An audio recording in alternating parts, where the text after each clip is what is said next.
There we go. Well, look, So what is it you have written on your clapboard? On my clapboard, Steph? I don't. It's Nothing. Nothing. Oh, completely clean. Wow. yeah. I've been polishing it, so it's ready to go for. I've been polishing mine. Mm-hmm. Yeah. We'd rather not hear the details. You can spare us. Thanks. Okay. Hello, everyone. Do we have anybody there? Yeah, there's lots of people in the chat really? room. Oh, apparently, lots of people who are not having to work at this point in time, or are at work and are not doing a very good job right now. That's probably we see you out there, slackers. We know who you are. So, Nick? Do you have a holiday today? Is Good Friday a UK holiday? Yes. Although it's only for some. I mean, it is a holy day. Yes, which is where we get the word holiday. But yeah, not illegal. It's not a legal holiday over here. I'm still expecting an Amazon delivery, so they're not on holiday. Okay. Excellent. So we are gathered here today, ladies and gentlemen. Oh, first of all, so very much like happy Good Friday to all of you yes. who celebrate. And we are doing this feedback extra for those of you who have been around for a while. You know that we do these on occasion every 2-3 months just to try to catch up with the feedback. And so that's what we're not expecting to do a 3-hour show today, maybe a 2-hour show ish. And what else? At the very end of the show, we may try to, if any of you are still there, what is this? I remembered something a few days ago. Do you still go to that gym you signed up? No. we could have told you how that was going to turn out last year when you signed up for the. Shut up. Yeah, we're actually pretty good at predicting the future. All right. So how long am I going to live? Well, about another 5 minutes, I'd say. Great. It's going to be a great show. They can only live for you in the future. Better get this thing going then. I'd make the best of it. Yeah, so I'm still editing our last show that we recorded on Tuesday. So hopefully get that knocked out today or tomorrow. But anyway. Oh, and I'm on this little flimsy table. You see my camera? I can see that. It looks like you're having an earthquake. So I'll try not to the tornado today, huh? Yeah. Maybe not so much. Try not to bump it too much. Yeah, it's like raining like cats and dogs out there. Yeah. I'm in a different location in my home because my daughter came home last night from school. I wasn't sure what time to bother her. Because my very elaborate professional recording studio is located right below her room. Indeed. That's not that professional and elaborate, but anyway. Okay. Let me do a sound check. We've actually already done our clapping and we have already started our recorders. You'll be happy to know. And 5 minutes ago. Yep. Mm-hmm. And let's see. I'm going to play. Actually, 3 minutes ago, but like I said 5 minutes. 3.5 minutes ago. Yeah, I started mine right as we were. Yeah, but Nick and I started ours a couple minutes before that. Well, you know, I'm showing 5. Audio hijack works really well for me sometimes. So yeah, always. WAPG. It's the airline pilot guy. I don't know how the volume was for you there, but it was really. It actually loud was fine. It was a little loud, but it wasn't like. All right. Well, I'll just adjust it for me then. Killing my eardrums or anything. Okay. Stop banging on things for the love. I'm glad you guys can't hear that. But it's really annoying to me. Okay. Yeah, we can't hear it at all. Okay, good. Okay. Dana's not with us. He's out there making a living, flying airplanes in this lovely weather. And all right, what else did I want to say? I'll probably mention we're not going to do news. We are not going to have a plane tale, but we probably will do a little, just very short intro because I need to try to clear up some of the mess that I made on the last show regarding a couple of upcoming meetups that I have going on in the future. I was editing the thing going, oh my gosh, what a mess. I had to take big chunks out. Oh, okay. of the audio. Okay. You can Oh. re-record, yeah. Yeah, you can. I mean, that's all fixable. No, I did in actually. post. I did like Okay, a hold second on. take. This I is don't know for if you remember. Anthony here. Hold on. Let's see. Yeah. We Yeah. did a second take on the show, so I just cut out the part that I screwed up. Cool. Okay. So the recorder is recording, and we are broadcasting. And Hey, real quick for Anthony, who has questions about if I have VHS tapes here still. I do. I've got Top Gun, obviously. Start with that one. Mermaids. oh, Cher classic. yeah. I've got the Blues Brothers. Oh. Yeah. Yeah. I've got I have an idea, Nick. Steel Magnolias. You have an idea? Oh. Yeah. What's Blues the Brothers. Yes, I've got a Blues Brothers hat somewhere. Oh, good. I And- need to get one. And Dave, which is still in the wrapping. I've apparently never watched this one, but actually it's a great movie. If you've never seen Dave, it's very, very funny. What is very that? cute. It's with Kevin Kline and Sigourney Weaver. It's about a lookalike stand-in for the president who Oh, ends up on a adventure. So cool. yeah. All right. That's cool. So yes, I still have VHS tapes, and my VCR still works. Is that I'm very- behind you on your right It is. shoulder? It is. Okay. But they were asking me about it. Ah, I The see. cathode ray that's- tube. Yes, yes. Well, I'm here at the airport, as you can see. I can There, see. Yeah. Yeah. Yeah. Which airport would that be? I don't know. Okay. Those windows need unfolding. Yeah, I know. They Some need to. ironing. And then there's an airplane up there that's like making a dive for the runway. Oh, look at that. Oh, right. Okay. That- I can make this. It's fine. It's fine. Just I got it. I'm just gonna slip it really hard. There we go. I think you need to turn so we can see that one all the time because it kind of just looks like it's crashing onto your head there momentarily. Perfect. Perfect. Okay. Here we go. Yeah, you're right, James. There are 1, 2, 3 Airbuses. And then is that like a BizJet or something? It might be RJ. an RJ, CRJ of some sort. 1, 2, 3. 3 RJs, I think. Anyway, who cares? Let's start the show. WAPG. It's the Airline Pilot Guy. Airline Pilot Guy, episode 370.5. Yeah, he's up in the sky. Hello, you're listening to the Airline Pilot Guy show, the view from our side of the cockpit door. I'm Captain Jeff, your host, broadcasting live from Studio 1A in the APG headquarters building in a northern Atlanta suburb. Today's show is recorded on the 19th of April. Yeah, he's up in the sky. It's the Airline Pilot Guy. Would you ride as flying by with the Airline Pilot Guy?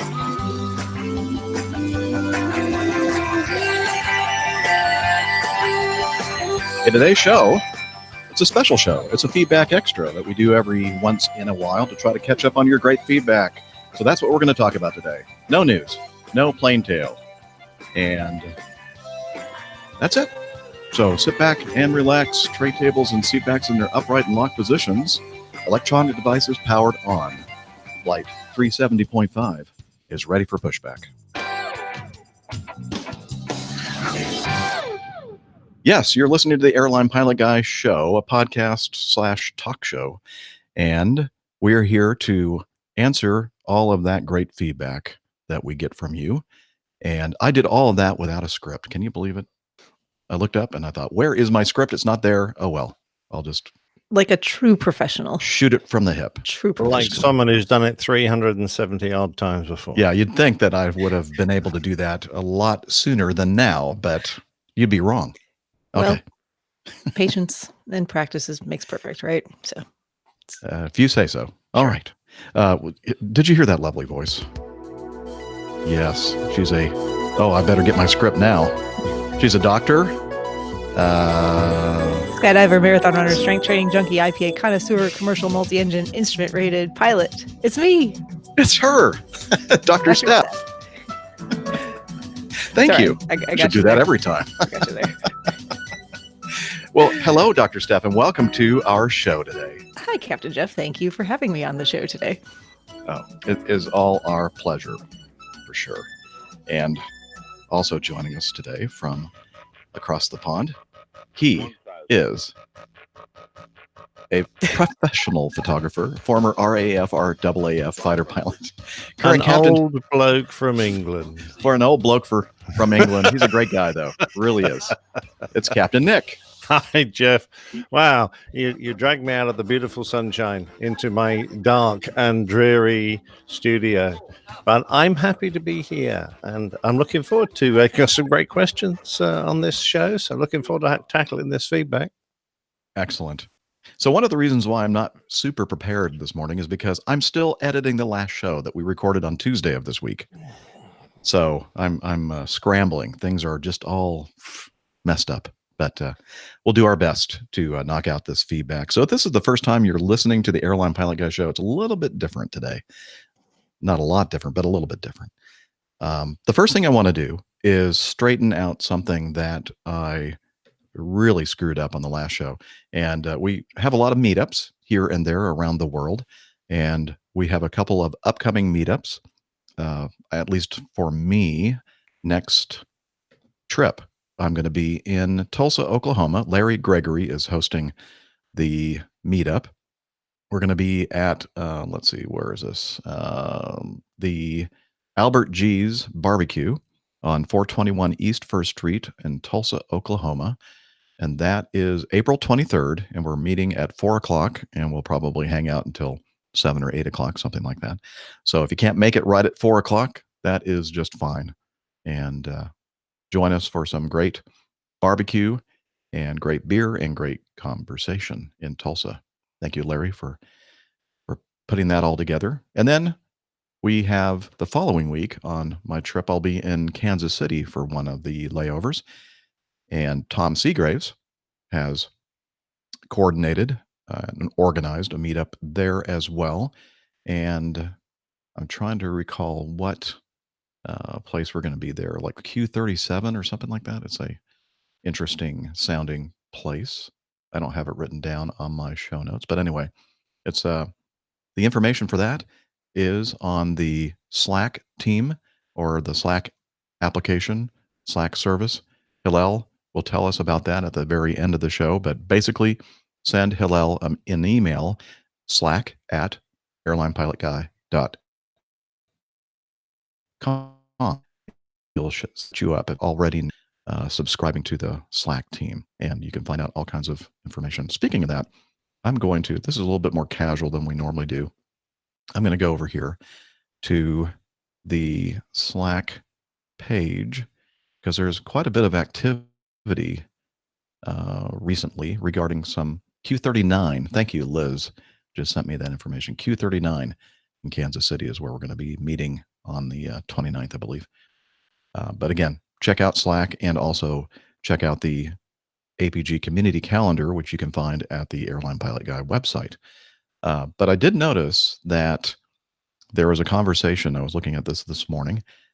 Keith C. says, hey, I noticed you're going to be in Bradley or up Hartford, Springfield, Bradley International on the 16th of May. And he says there is likely to be a bunch of C-47s at Kilo Oscar X-Ray Charlie, about a 45-minute drive away, ready to fly over to Normandy for the D-Day commemoration. I was planning on going to that on Sunday for when they were all departing, and I know that Max Flight was interested in going as well. Max Flight, the host of Airplane Geeks. And then Max kind of chimed in, and he said, yes, press day is the 16th or 17th. So I'm going to be there on the 16th. Sounds like there is a meetup being formulated for that time frame. And also pilot Nick Camacho, he's the guy that is one of the team members of Betsy's Biscuit Bomber from Paso Robles, the C-47, also heading to Normandy They're going to be there as well, I believe. And he said, yeah, I think the 16th is the press day. So he will be there as well. So it looks like it's going to be a really nice meetup, perhaps, before all these DC-3/C-47s head over the Atlantic and over to Normandy for that celebration. So be on the lookout on the APG calendar and also join our Slack team. And then you'll be all up to date. And that's in the Meetups events channel. All right. Anything else we wanted to mention at the beginning of the show before we start tackling feedback? Nope. I don't think so. Okay. I just have you speechless, don't I, this morning? Okay. Well, here we go. Let's see. Jeff, play this one.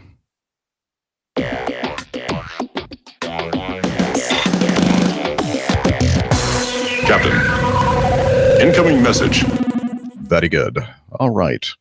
Would someone like to talk about the first? Let's see. I'm getting Tyler? information from Liz.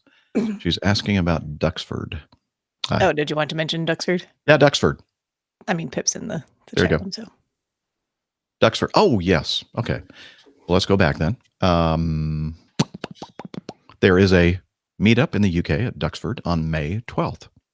For those of you who happen to be in that area, good old pilot Captain Nick may be making an appearance there, depending on how his schedule goes. And yeah, so join Pilot Pip and Captain Al and the PTUK crew and others on the 12th of May at Duxford. There you go. Thank you. Okay. Now, back over to the feedback. Brains. Did you want someone to read number 1? I'd be happy to. Yes, I Is that would from love for you Tyler? to do that. All right, great. Our first feedback of this feedback extra is from Tyler. It's about his aviation journey. He says, "Good afternoon, APG crew. My name is Tyler, and I've been listening to y'all's amazing podcast for about 4 months now, just about every day, all day at work, and decided to finally send some feedback." Wait, hang on. What kind of job does Tyler have that he can listen to our show all day, every day at work? Probably one where he doesn't have to interact with people, and I'm very jealous, Tyler. Okay. I'm sorry. I didn't mean to interrupt. It's fine. He says, "I am from San Antonio, Texas, and I am currently in Little Rock, Arkansas to get my PPL." That's what he's basically flying all day, listening to our podcast. And Hey, he goes to his instructor. I'm sorry. Say what were you saying?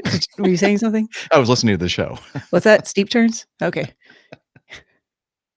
And plan on the next 4 to 6 months to be at ATP school in Austin, Texas to get the rest of my certifications.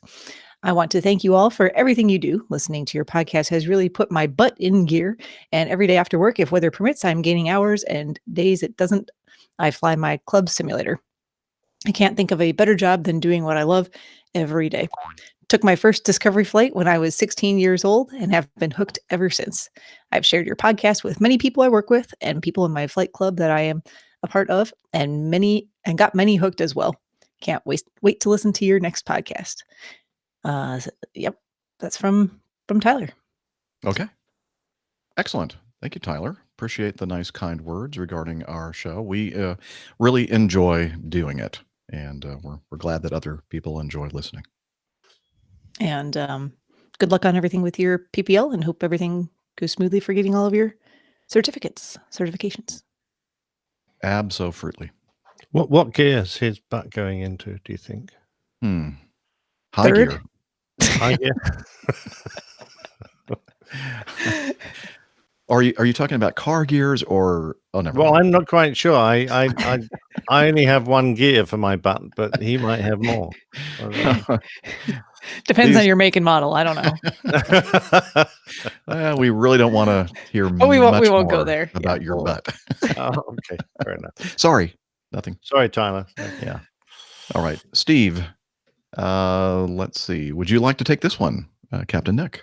Yeah, I'm very glad I've just managed to fix my computer. Sorry, that's why I was Oh, messed okay. You, about. you were like ducking down. I was like, where did he Oh, go? Yeah, okay. I was just had some screen issues which I've solved. It's from Steve, and it's entitled "His Aviation Journey." So this sounds great. Hello, I've been an avid listener of the APG podcast since Jeff began the show. Oh, that's some time ago. It has been a great source of information and entertainment for me since then. My background gives me a rather unique insight into certain issues that tend to come up from time to time, and I found myself wishing to weigh in.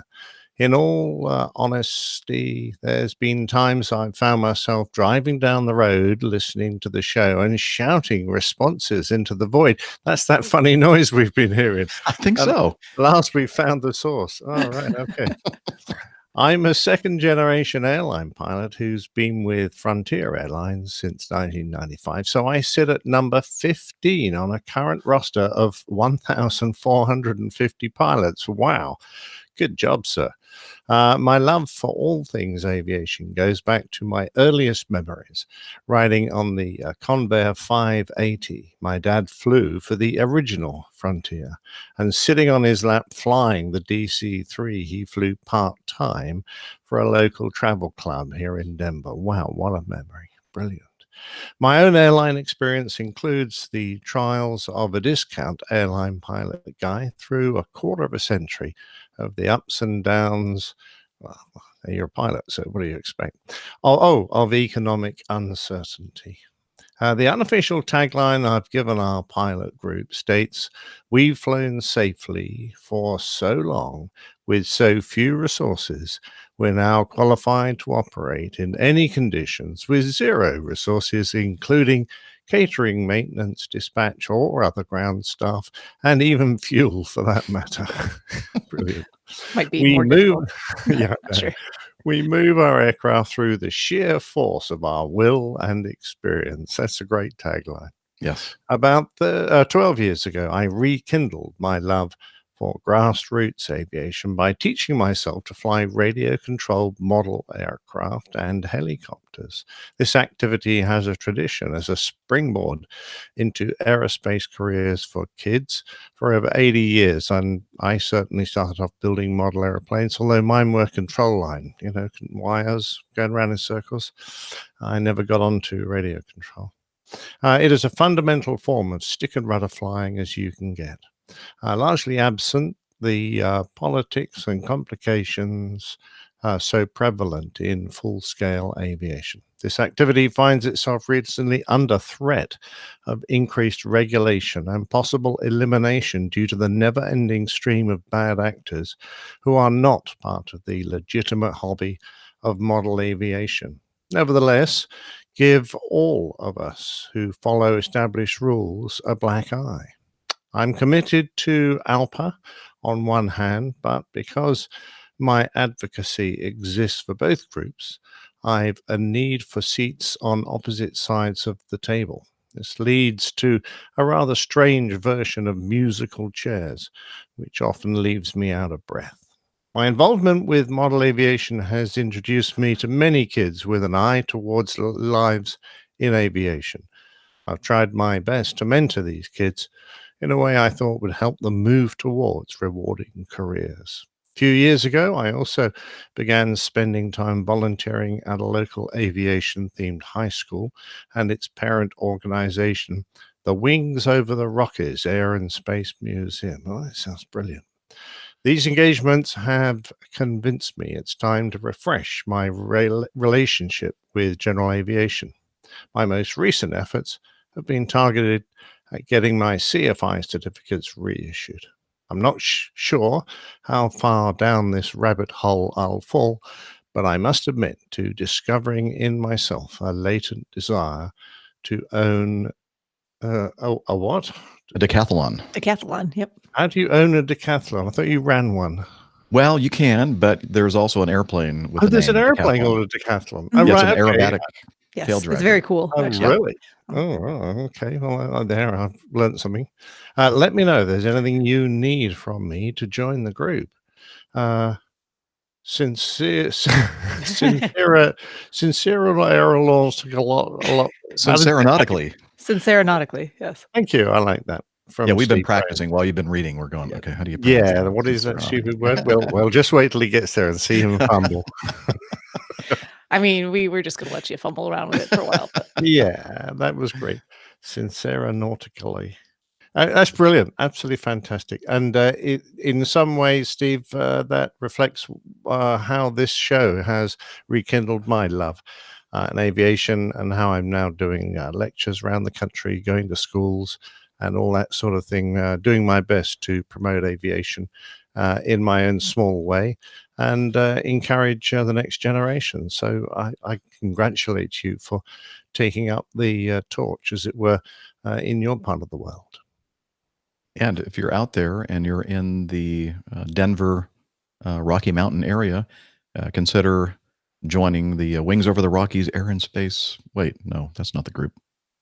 I don't know if he mentioned it. I was going back to find the name of the group, and I don't know Oh, if he yeah. actually mentioned it. So, Steve, let us Tell- know if there's an yeah. actual name for the group. I think you meant to put it in there, and Right. it's we not there. don't see it, but it's a group over there somewhere. Yeah, the Yeah. parent organization is the Wings Over the Rockies, but I'm not quite sure exactly which. Yeah. group it is. Well, Yeah. Steve Graham left his information, so if you want to contact Steve, please contact us and we'll put you together. Very good. Brilliant. And I wonder if you're into those jet-powered radio-controlled models, because I know a couple of the captains on our outfit do that. In fact, one of them is so well known now in the kind of circle of guys who fly these radio-controlled aircraft, that he goes around the world and does a lot of air shows in the States just flying these jet-powered models. He's very, very good. So I'd be interested. That would be those things have to be so expensive or take just hours and hours and hours of work to put together. I would be afraid I'd crash it.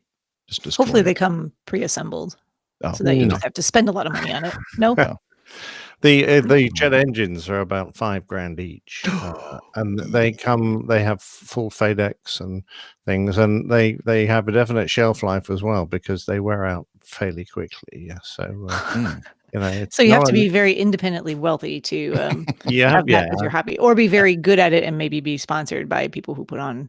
That's events. yes, exactly right. Yes, Yeah, There you go. yeah. Awesome. Well, thanks, Steve. Appreciate that feedback. And Jake writes in, "Hey there, APG crew. Quick question regarding medical diversions. Due to our geographic location smack dab in the middle of Canada, Winnipeg to be exact, we tend to have a lot of medical diversions from long-haul flights crossing the continent. For example, we recently had a Norwegian 787 en route to Los Angeles International divert here for a medical. My question is, when an airline diverts for a medical and makes a quick stop to drop the passenger off, then continues, what happens with that passenger? Are they basically left to fend for themselves to either continue to their destination or home? Or do the airlines make arrangements for that passenger to travel? I wonder, especially for a location like Winnipeg, where we don't have many international carriers that have regular service here. Keep the AOA within the limits." That's nice. Thank you, Jake. That is a good question. And I meant to contact somebody that might know the answer to that. Dispatcher Mike, I was thinking, might have more information regarding it. I'm not really sure.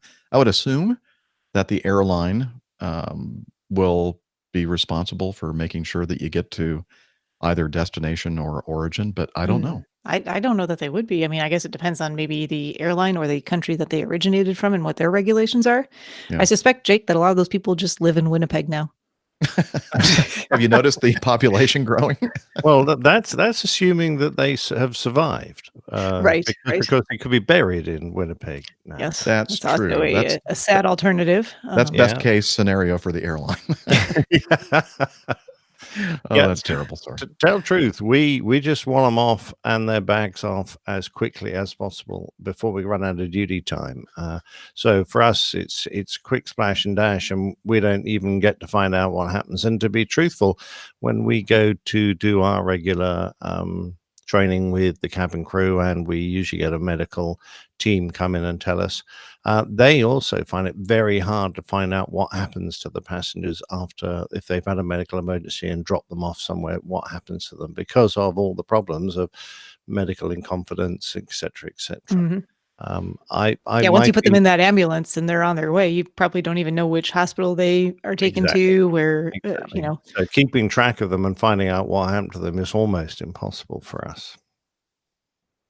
I would think, I mean, this is just me guessing, but I would guess that it's probably incumbent upon the passenger, assuming they recover well and fully and need to get back to either where they were intending to go or to their origin, that they would have to then get back in touch with the airline and try and figure out arrangements. And I don't know that I would guess they would have to buy a new ticket. Yeah. That Well, would be I'm thinking that a lot of airlines, if they've diverted somewhere to drop them off that's a bit unusual, a lot of airlines won't have one of their carriers going in there right, regularly. So, right. yeah, I mean, if it was one of our destinations and that we had dropped them off at, then I suspect the airline would go, well, that's fairly easy. We'll fly you in one of our aircraft, but they're not going to pay for another airline to No, fly no, it. no, So no. if it's as this bloke says, as Jake says, where was it? Winnipeg? Winnipeg. Yeah, Winnipeg, fly to Winnipeg. So if we've diverted in there, I don't think we're gonna pay for another airline to move them on. No, they'll They're have to gonna make their own arrangements on a local I'm carrier to afraid get to some place where they can I'm afraid so. I continue would have on. thought so, yeah. But if What? you know what the real answer But to the that real is, answer is Yeah, please let us know so we Mike. can pass along that information. Because actually, I think we're all kind of curious. yeah. I don't Mm. think I've ever thought of that I had not particular question before. either. Excellent. Well, thank you, Jake, for posing the question, and hopefully we'll get a definitive answer for you soon. And let's move on. Number 4, Steph. So this is from David. He's talking about the conversation we had about boarding the wrong plane back on episode 368. He says, hi, with Steph saying about people getting on the wrong plane with that town name which existed in both North and South Carolina. It was Greenville. Don't the cabin crew check the boarding passes of everyone at the door of the plane? Here in New Zealand and Aussie, at least, the boarding pass is scanned at the gate, but the cabin crew will eyeball every boarding pass to ensure it is the right flight number. Isn't that done in the US? No, it's not. I can tell you that right now. I'll come back to that in a moment, though. Did ask them once how many people get past the gate and then get on the wrong plane. They said it happens more often than you would think. Hence, they have a dedicated cabin crew member at the door checking the flight number. Apparently, happens most on turboprop flights where they don't have jet bridges and a couple of stands. Use one gate, and sometimes the first person follows the last person. Last people from the previous flight, or the last people on a flight get overtaken during the walk from gate to stand, and then follow the people from the next flight to the wrong plane. So yeah, it's a big mess of confusion of people there. Much easier to sort it out at the door rather than once they are sat down and the aisle is full and you have some passengers playing the "you are sitting in my seat" game. Also happens on jet bridges where there is a rush, or one of the scanners is down. So the gate staff start Tearing off the tear off? tearing off on the boarding pass. boarding? Okay, tearing off the Yeah. tear off on the boarding pass as opposed to scanning everyone. The reason I I'm don't think we confused even have about those David's wording here is that I'm not used to having a paper boarding pass anymore. I just have my electronic one on my phone with like the QR code, and Then you it's have to break off scanned. a piece of your phone. You have to, actually have to like smash it into little Yeah. tiny pieces and leave a piece behind. Yeah, I think that's the problem here in the US is that most people actually, and I would guess in other places too, Europe, I've definitely used, the boarding passes that look like this on your, so you just scan it and then you just turn off the screen and then you hop on the plane and go to sit down. And I've definitely not had my boarding pass checked very often once I get to the door of the aircraft. Only if it's, a lot of times if it's, there's 2 aisles for the airplane if it's a wide body aircraft and people aren't sure which side of the plane they need to sit on. So they need to be directed to the correct side. Well, people actually will, the cabin crew actually look at the boarding pass and at the seat number. But I don't think they're actually looking at the destination on the boarding pass. I think it's just the seat number that they're looking at, to be fair. Yep. Yeah. If it's busy, they're just going to glance and they're looking specifically to find out that one little box of information with the seat. So they're not going to be scanning much else on the boarding pass. It's not like they're doing a proper check on it, and that's they kind of assume that if they've got that far, they're on the right On the correct plane. aircraft, yeah. But I'm, and I'm thinking back to the times when I was getting on those flights that were parked next to each other and going to towns with the same name in 2 different states. A lot of times those were on 50-seat regional jets, and there is one flight attendant on that aircraft. And a lot of times they are not able to be at the door during boarding. There's other things going on as well. So, Yeah, Yeah. they're hiding, drinking a coffee. probably. So, Owen, a professional flight attendant, says, "Yep, we do that at the door too in the Middle East. In my last airline in Europe, we had to check it too. So, and he's referring to date, flight number, and destination. right, all of that. hmm So, well, that's good. Interesting. Yeah, it probably is a good thing, but it does not happen here.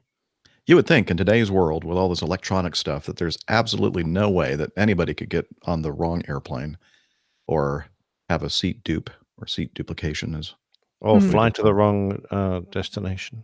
yeah. But it happens. I've seen seat duplication happen, Yeah. where people get on and go, "Oh, you're in my seat," and then it turns out, no, they both have the same seat assignment. Like, how did that happen? Yeah. But it's Computers. just computers, and nothing is foolproof, nothing is perfect. Nope. But All right. Thanks, David. Let's sorry, I move had on. trouble reading your. Oh, Oh. I was having difficulty Glasses. You need getting glasses. through that one. No, can't see. I need more caffeine. I think it's still Yeah, early and I'm not at I do work. too. Yeah. And I need something to eat, but I can't because I'm fasting today. Oh, yes. Let's see. And that's for what do you call it? Spiritual reasons for Good Friday. Okay. Although I am now 60 years old, technically I don't have to fast. Oh, there's an exemption. Yep. For, If you're 60 for the years elderly. old or older. Yeah. What did you say? Hey? Okay. Robert from Mayretta sent us a couple of pieces of feedback here. The first one he sent for Happy April Fool's Day. And he took a picture of some drink napkins on board. Looks like a Delta Airlines flight, perhaps. And it says, "Out with the Diet Coke hookup napkins and in with a rat maze." And so he shows you the back of the Coca-Cola Diet Coke napkin, and it has a maze. And I'm not sure exactly what he's saying here. So at the start, it says Mad Dog Captain. And then at the finish, Airbus joystick player. Does that mean that the Mad Dog Captain can't even make it past the starting point, but the Airbus joystick player can make it to the end? Is that what he's I trying know. to say? I reckon if you complete the maze, that's what you end up as. That was my Ah. guess as well. Oh, Yeah. okay. Well, that makes a Yeah. lot more sense. You know, Glad that you I guys are was here. trying to work out what it said in the bottom left corner. It says Diet Coke, and it was because and I've realized Can. now what it Because I says, can. but yeah, but it looked like Carl, Carl, and I'm going, "What? Because I Carl, what on earth? Was that? You don't know Carl? No, I haven't met Carl. So is he a big Coke fan? I guess. I guess. My bad eyesight. I must get some new glasses. Okay. Well, thank you, Robert, for that. And his second one, after a manufacturer decides to discontinue a plane model, have any of you ever been privy to what the maintenance and upkeep of that plane looks like and who's responsible? And thinking about what happened with the 737 MAX, what if a similar incident occurred with a 757? Have y'all ever seen a warranty-style contract or any other kind of arrangement that would define what would happen in such a case where the plane is no longer manufactured? Is it up to the airline to decide how much longer aftermarket parts are financially viable to keep the planes in the air? And or would there be a search party sent for the engineers who designed it potentially decades before? Thanks, Robert in Mayretta. Well, I believe, I don't know for sure, but I believe that when you buy an airplane from a major manufacturer, even if they stop making the airplane, I think that they're still under warranty from that company. But as time goes on, I think that maybe the supply of parts uh, becomes depleted. And I do know that the company that fly for has had to actually manufacture parts for them for ourselves for airplanes that need certain things. But that's just a get. And the other thing I was going to say, I flew the 727, and we were the first major airline that actually put winglets on our 727, and that was back in the 90s.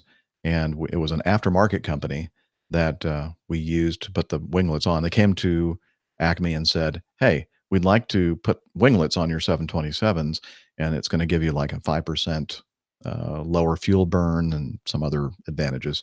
And Acme said, "Oh yeah, sure, that's great.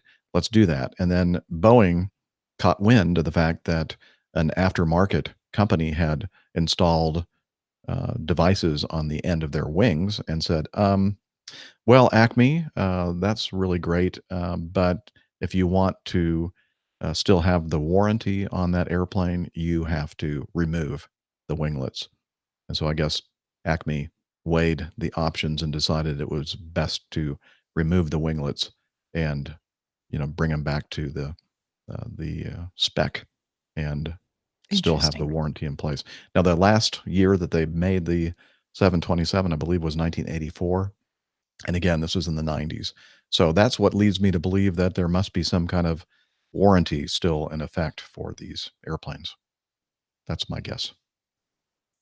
I guess when you take on the aircraft, you negotiate in the contract how long you're going to have support from the mother company. But I think in a lot of cases, the manufacturer has a responsibility. For example, if they discovered that there was a flaw in the original design, then it wouldn't matter how old the aircraft was, they would be required to make that right for all the aircraft, even if it was going. But things that break, I wouldn't have thought that would warranty would last more than a few years unless you paid for your Apple Care to go on for 20 years or 30 years or whatever. So Which would make the cost of the airplane twice as much. well, to be fair, I think that's where a lot of manufacturers make most of their money. They sell aircraft at often incredibly discounted prices, but I think they plan on eventually making their money from all the after service stuff that they have to do to keep the aircraft flying. Yeah. Mind you, I've never flown an airplane really that's more than about 10 years old, Jeff, so I wouldn't know.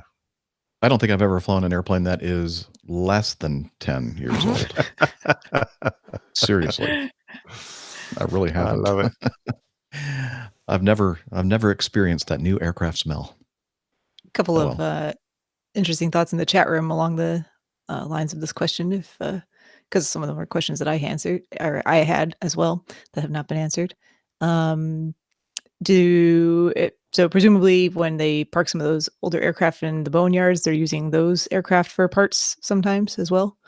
That's Presume. probably reasonable. Yeah. Yeah. And third-party maintenance has to be approved by manufacturer and the FAA and all of that good stuff. Yeah, I think they have to jump through various hoops if you're going to be sending your aircraft to a third-party maintenance company. But exactly how that happens, I don't know. I remember we had our work done by a company in Manila once. Some of our major checks. I remember flying down with one of our engineers, whose job it was to do checks on the company that was doing the maintenance to make sure that everything was being done in accordance with our requirements. And I suspect that he also carries a flag for our licensing authority and all those things as well, so that those checks are endorsed by whoever has registered the aircraft to make sure it's being done properly. I would assume that's Yeah, I think that's the way it works. MRO in other countries like Acme, we I've taken a couple of jets down to the city that I can't ever pronounce Somewhere in correctly. Mexico? Yeah, Querétaro or something like that. Vanilla pie. No, it's in Mexico. Oh. But anyway, and apparently the supervisor has to be the one that has all the certifications and everything else. But from what I understand, the actual mechanics that are working on the airplane itself do not have to have the same credentials, but the QA and supervisory aspect of the thing, those folks do. And so supposedly that makes it okay. Which Yeah, the blokes that actually do the work are usually itinerant plumbers and people who normally build houses and they're doing it in their spare time, that sort of thing. yeah, that makes you feel good, doesn't it? Oh yeah, Because they do such a great job with those houses, with plumbing and wiring and everything else. Well, you joke when I worked at British Aerospace for a little while between the Air Force and my airline. I was asking them who actually builds the aircraft they make there, and they actually said, "Oh, we get a lot of guys from all sorts of sort of, they don't have any aircraft training at all. They are literally plumbers and electricians who come in off the street, and we give them a specific job to do as part of the building process, and they learn that job, and then they just do it, and their work is then overseen and signed off by a licensed engineer. And apparently they do it very well. Yeah. Well, I mean, that makes a lot of sense if they're just doing one specific task over and over and over again. Yep. Shouldn't be any reason why you can't learn to do that well and safely. Exactly. Yeah. It just came as a surprise to me. I thought they'd all be licensed engineers from the aerospace industry, but not so. Yeah, I'm sure there's not quite that many to go around. No. So, hey, speaking of names of towns that you can't pronounce, going back, you said, I always thought it was Marietta. Is that not how you pronounce the name of the town? Or are you being That's kind of a are slang. you being silly? Okay. Marietta is the correct Okay. pronunciation, but a lot of us say Marietta. Marietta. Okay. I just wasn't sure if I had been mispronouncing that town name forever. No. If you're Okay. in the Atlanta area, a lot of people refer to that Marietta. city Okay. as Marietta. Just The big chicken, Marietta. gotcha. Well, Okay. that's why I was saying vanilla pie, because if you look at it, it actually should be pronounced when you happy, but that's what you think it reads. Well, anyway, Which town? vanilla pie. It's a place in New Zealand. I think it's in New Zealand. Vanilla pie. Someone help me out there. But when you look at it, it was a bit of a joke we always had in the Air Force when we flew there. Okay. It's actually called when I you guess happy. you just had to be there. I had to do that. I Sorry like to know how the locals pronounce things, so I want to make sure I'm Yes. not screwing it up. No, Marietta is Right. correct. Okay. Yeah. In fact, I used to have a Marietta address. Uh-huh. Perfect. All Okay. right. I'm going to read this one. You had a dress, sorry? I did. Yes. I have several, Oh, along with okay. coordinating pumps. I'm impressed. Yeah. thank you. Handbags too. Mhm. Very good. I'm going to read number 7, and then I'm going to have Nick take on number 8. So let me start with Mike. I've been listening for a couple of years now due to a general interest in aviation. And with the recent feedback on the Air Force and Air National Guard, I thought I'd offer some input on the greener side of the fence, the Army and Army National Guard. You frequently talk about following your dreams, and for me, that has been to be a military pilot. I now find myself about to begin training to hopefully become a helicopter pilot in the Army National Guard. I made the decision to pull the trigger on this plan, so I was wrapping up my law degree. Sacrifice in terms of my immediate job prospects as a civilian attorney, but with the support of my very patient and loving wife, it is fortunately something I'm able to pursue. The Army is currently the only branch which produces warrant officer aviators, in addition to more traditional commissioned officer aviators. Warrants are not required to have a 4-year degree. Furthermore, as they progress through their career in aviation, they stay focused on flying, following a career advancement track that may include tactical operations, flight instruction, maintenance, among a few others. This keeps them in the cockpit for their entire career. For this reason, I opted to pursue the warrant rather than commissioned route. Another thing your listeners may be interested in is the Army has an age cutoff of 33, much older than the other services. Now, for what some of your listeners may see as a drawback, The Army primarily flies helicopters and doesn't include any fixed wing training as part of their primary flight school. That said, on the active duty side of the fence, a handful of turboprop pilots are selected right out of many classes. On the guard side, those transitions are typically reserved for more senior pilots and are only available in limited locations. The process for the active Army is relatively straightforward. The Army still runs a program that is known as Street to Seat, allowing potential recruits to contract as warrant officer aviators. They even select some students right out of high school. Selectees will attend basic training at one of various locations, followed by warrant officer candidate school, SEER, and flight school at Fort Rucker, Alabama. After completion, the current service obligation is an additional 6 years, though there is talk of it jumping to 8.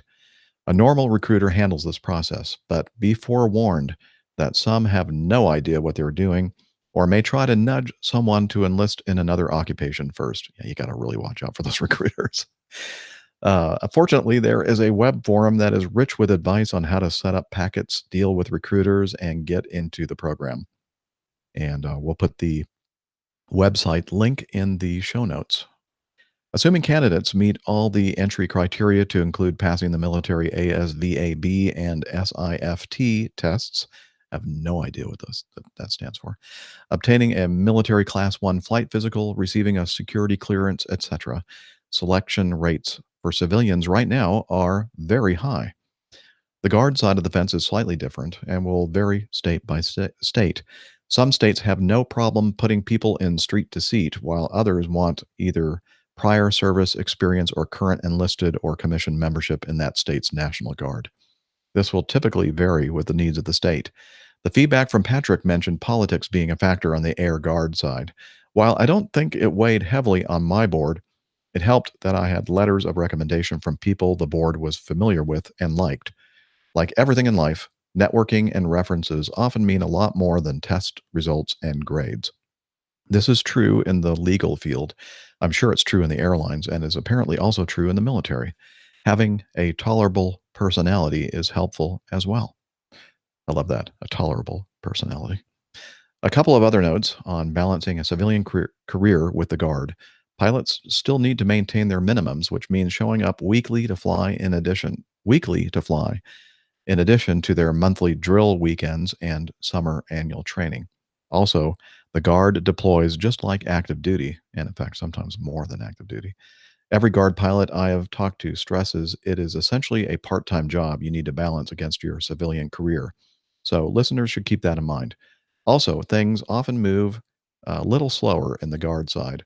I'm looking at over a year between being accepted and starting warrant officer candidate school, and potentially some more time before heading back for the rest of my training. Active duty is typically a 6-month wait between the board and starting all the training at once. Note, there are also Army Reserve aviation units, but the various state National Guard units make up the majority of the non-active component aviation. One final note for anyone thinking of using the military for flight training.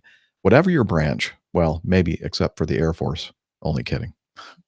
You are a war fighter first. The various programs are awesome, and now is the time to do it with selection rates so high across the board. But you need to do it for the right reasons. I spent time on the ground as an infantry marine in Afghanistan. I want to be a pilot because I know how important close air support and medical is fighting. I also am aware of the dangers military pilots face.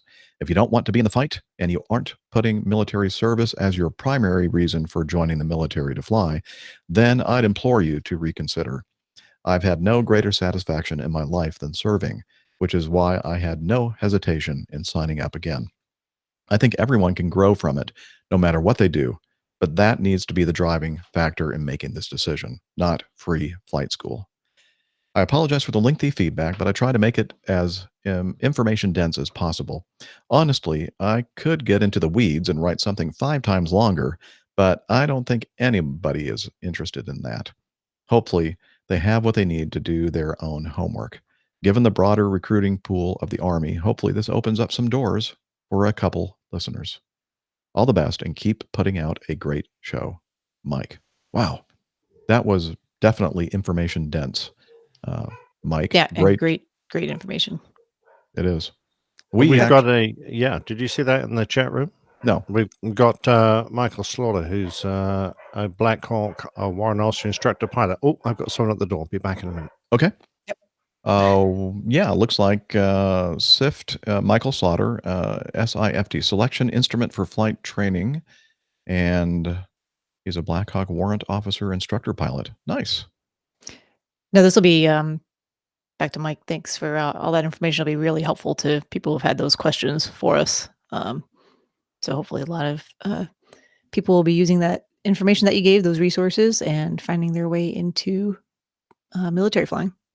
So the podcast Opposing Bases, RH and AG. AG is involved. Is it the reserve or guard that AG You is would have to part of? ask, and I actually don't know off the top of It's my one head. of those, Yes, and yes. it's Army, and Mhm. he was a Chinook helicopter pilot, but he is now, I think he's still down there. I think he's getting close to the end of his Yes. training in the King Air, Mhm. the military version of the King Air, and so that's fixed wing, and he's not active duty, so apparently it's possible to transition to fixed wing, but I guess it's Yes. not easy. Logan thinks he's a guard. I think that's Guard. right. Okay. Yeah, he's training on the Army King Air. Yes. Yeah. Okay. So interesting stuff. Yeah. I guess a lot of us don't think about the Army as an option, but it's definitely something to look at because, as Mike mentions, the selection rate seems to be pretty high. There's more opportunity there, and yeah. And then we all know of people, many of whom are APG community members who have gone through that. What do we call that stuff? The helicopter, the rotary to The fixed rotor wing. for transition training, Yeah. something So along those lines. Mhm. Yes, definitely plenty out of there. people do that, and that's definitely an option for folks who are flying the whirlybirds. Yep. Yeah, Excellent. but the Army guys don't stay in 5-star hotels, do they? Probably not. Do Even when they're any flying for the airline, they put them at a dumpy hotel, I think, because that's what they're used to. Yeah. Or make them sleep in a tent. That's Nick at airlinepilotguy.com. That's right, that's right. All right. And speaking of Nick at airlinepilotguy.com, let's do 8. Absolutely. So this is from Stefan, and he titles this Lessons from the Tenerife Plain Tale. Dear APG crew, Captain Nix, I won't say his compliment because it sounds self-congratulatory, but Well, let me do it Nick- then. No. Fantastic plane tale on the Tenerife accident. Just amazing how many lessons we can take away from this day from that accident. Yeah. Is that okay, one? That thanks. wasn't that. No, okay, that was good. Yeah. Made me think because I recently was in a similar situation. Raise your hand if you notice similarities to the Tenerife accident. I was in an Acme Junior flight to MSP. Where's that? Minneapolis, St. Paul. Oh, there. Thanks, Ray. Diverting to LSE. I don't I'm know that not one. Hold sure on. what I will LSE come back is. to you in 2 seconds on very that one. much. Someone will probably beat me in Okay. the chat room there. Due to an unexpected airport closure. Our flight was the first to divert, refueled relatively rapidly, but then had to wait due to the other aircraft being received by the overwhelmed gate personnel. It is La Crosse Regional in Oh. La Crosse, Wisconsin. Wisconsin. Okay. Okay, so we're guessing it's not a big place. It is not a big place. Oh, okay. Yeah. So the gate personnel being a bit overwhelmed, then the captain asked us to rapidly reboard because he might time out. After some more delays, waiting for pushback, we finally taxied out, but suddenly we made a U-turn, going halfway back to the gate and stopped. The captain came on the PA system saying that he had timed out and had to return to the gate and get a hotel room. But we would have to wait another 30 minutes because our gate was now occupied by another flight. Well, that's pretty common. As soon as you leave your gate, someone else usually slides into your slot. It's just like a very busy parking ground. After that, most passengers had to be bussed to St. Paul. Okay, I admit I caught the last remaining seat on the only flight that left that day. The Acme Shiny Stone status really came in hand that day. Shiny Stone status. Like Okay. diamonds. Mhm. Okay. To his credit, our captain made the hard call. I can only wish the Tenerife KLM 747 captain had done the same. One contributing factor in particular made me think, though, the crew worrying about timing out while taxiing. This is an example of a safety rule that, because of its inflexibility, becomes a safety concern itself. Why not write the rule such that the decision is at door closure or pushback? That would take away any pressure to hurry for takeoff, which is the last thing I want my captain to be doing on his last takeoff of the day. I've heard of similar issues with other rules. For example, one example that comes to mind is a GA pilot from Down Under flying the return trip in bad weather on the last day of the month, all because the plane was out of annual the next morning. Means it needed a maintenance check. That one was fatal too. That's it for now. Some other time I can tell how I found your podcast. Daily 2-hour car commute across rural Japan. No English radio station. Running out of those short aviation podcasts.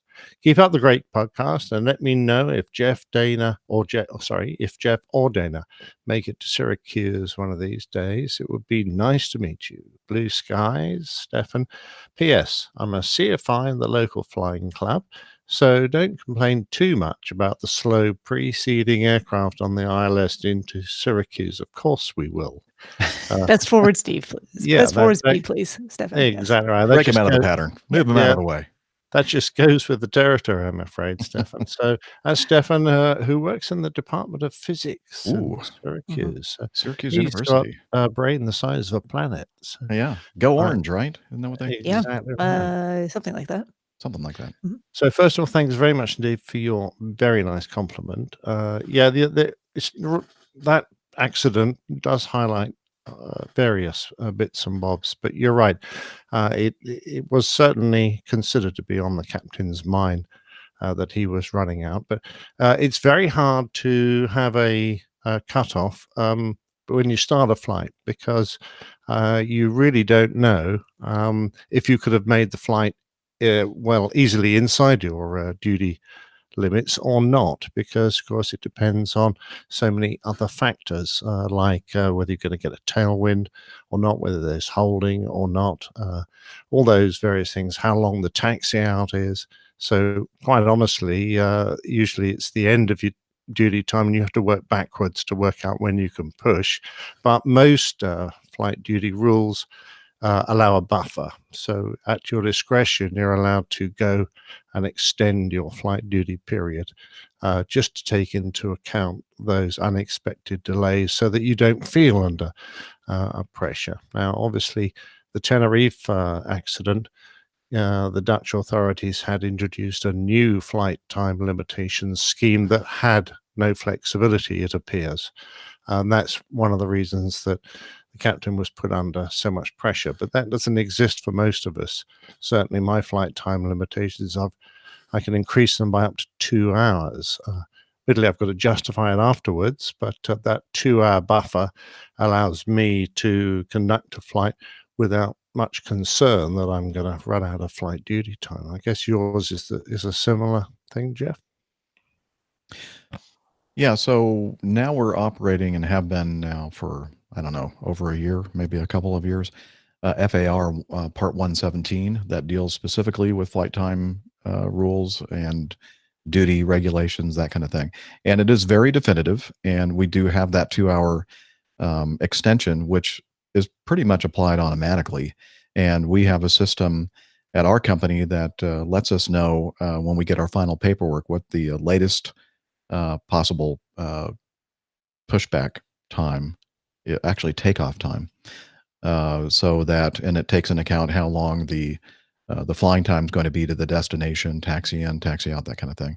and basically it's a drop dead time. So it's a very clear delineation for us operating in the United States under the FAA Part 117, and there is really no flexibility to that. So, and the problem with establishing a time, as far as like pushback from the gate or door closure, is that, as Captain Nick mentioned, you don't really know what's going to happen once you push back. You might get taxi instructions, and then they say, "Okay, pull over to the holding pad," and your Yeah, wheels up I'm time is wondering if 3 something like hours from that now. happened here where they got a wheels up time that was significantly further in the future than they were anticipating, and then they said, "Oh, no, well, that's not gonna Yeah. work." Because I don't think if they knew that in advance that they would have left the gate and then turned around that quickly. That seems a little strange, but I And guess to be it happened. honest, to be honest, it wasn't. I don't believe it was really a hard call for the captain. It was like he had to, because Mhm.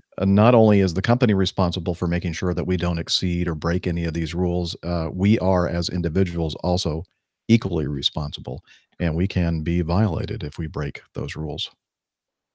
So yeah, it's I mean, there are you do make some good points, Stefan.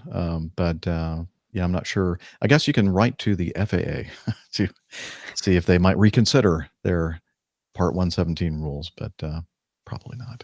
Yeah, there are plenty of ways to skin a cat, and most countries have a different way of doing it. Yeah. And some countries are slightly more relaxed, and other countries are very strict about it. Yeah. And I think you've just got to learn the rules that you're working under and stick to them as best you can. But we're pretty experienced at dealing with it.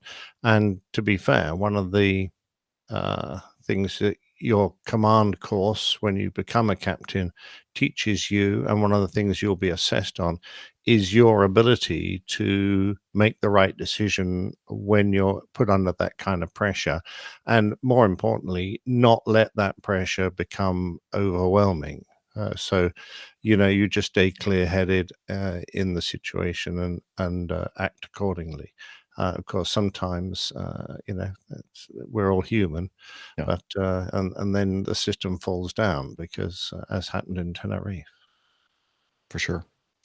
Hey, Stefan, or Stefan, both Dana and I do on occasion lay over in Syracuse, and I just have one word for you: dinosaur. Barbecue. Yeah, That's I've 2 words. never eaten dinosaur. I really want to go to that place. It's really, really good. I fly dinosaurs, and I eat dinosaurs. They're both very It's a good. theme. Yes. And you are.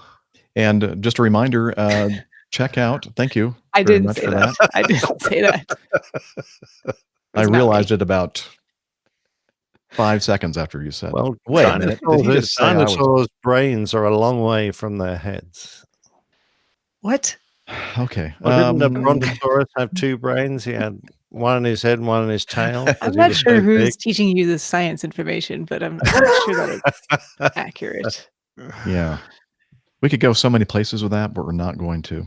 Mhm. Oh, fair enough. Anyway, Stefan, just a reminder to you and everyone out there, look at the APG community calendar, and when we have our schedule, we put it there, and that's the way we end up actually doing a lot of these meetups. People say, "Hey, Jeff, I noticed you're going to be in Syracuse on the whatever." So check that out. And if you see me in your town, let's definitely get together, Stefan. Thank you. All right.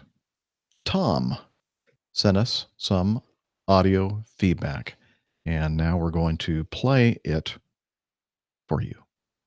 Hi, PG crew. Tom here. Kind First, of first, soft. well, we can. I'm pressing the button and it's not doing anything. Okay, let me move up the volume a little bit. Here we go. Hi, PG crew. Tom here.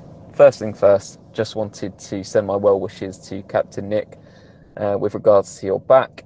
I know there's been some question over whether you'll be able to complete your last flight at this stage because of the issues you've been having. And although you've taken a stiff upper lip approach to that and alluded to the fact that at this stage the earlier the retirement comes, the better. I'm sure in reality you would like that to be under slightly better circumstances, and in nothing else, if nothing else, I'm sure the pain isn't particularly enjoyable. So sending my prayers on that one, Captain Nick. I have a question. Just listening to episode 368, and it's sparked by the recent demise of WOW Airlines.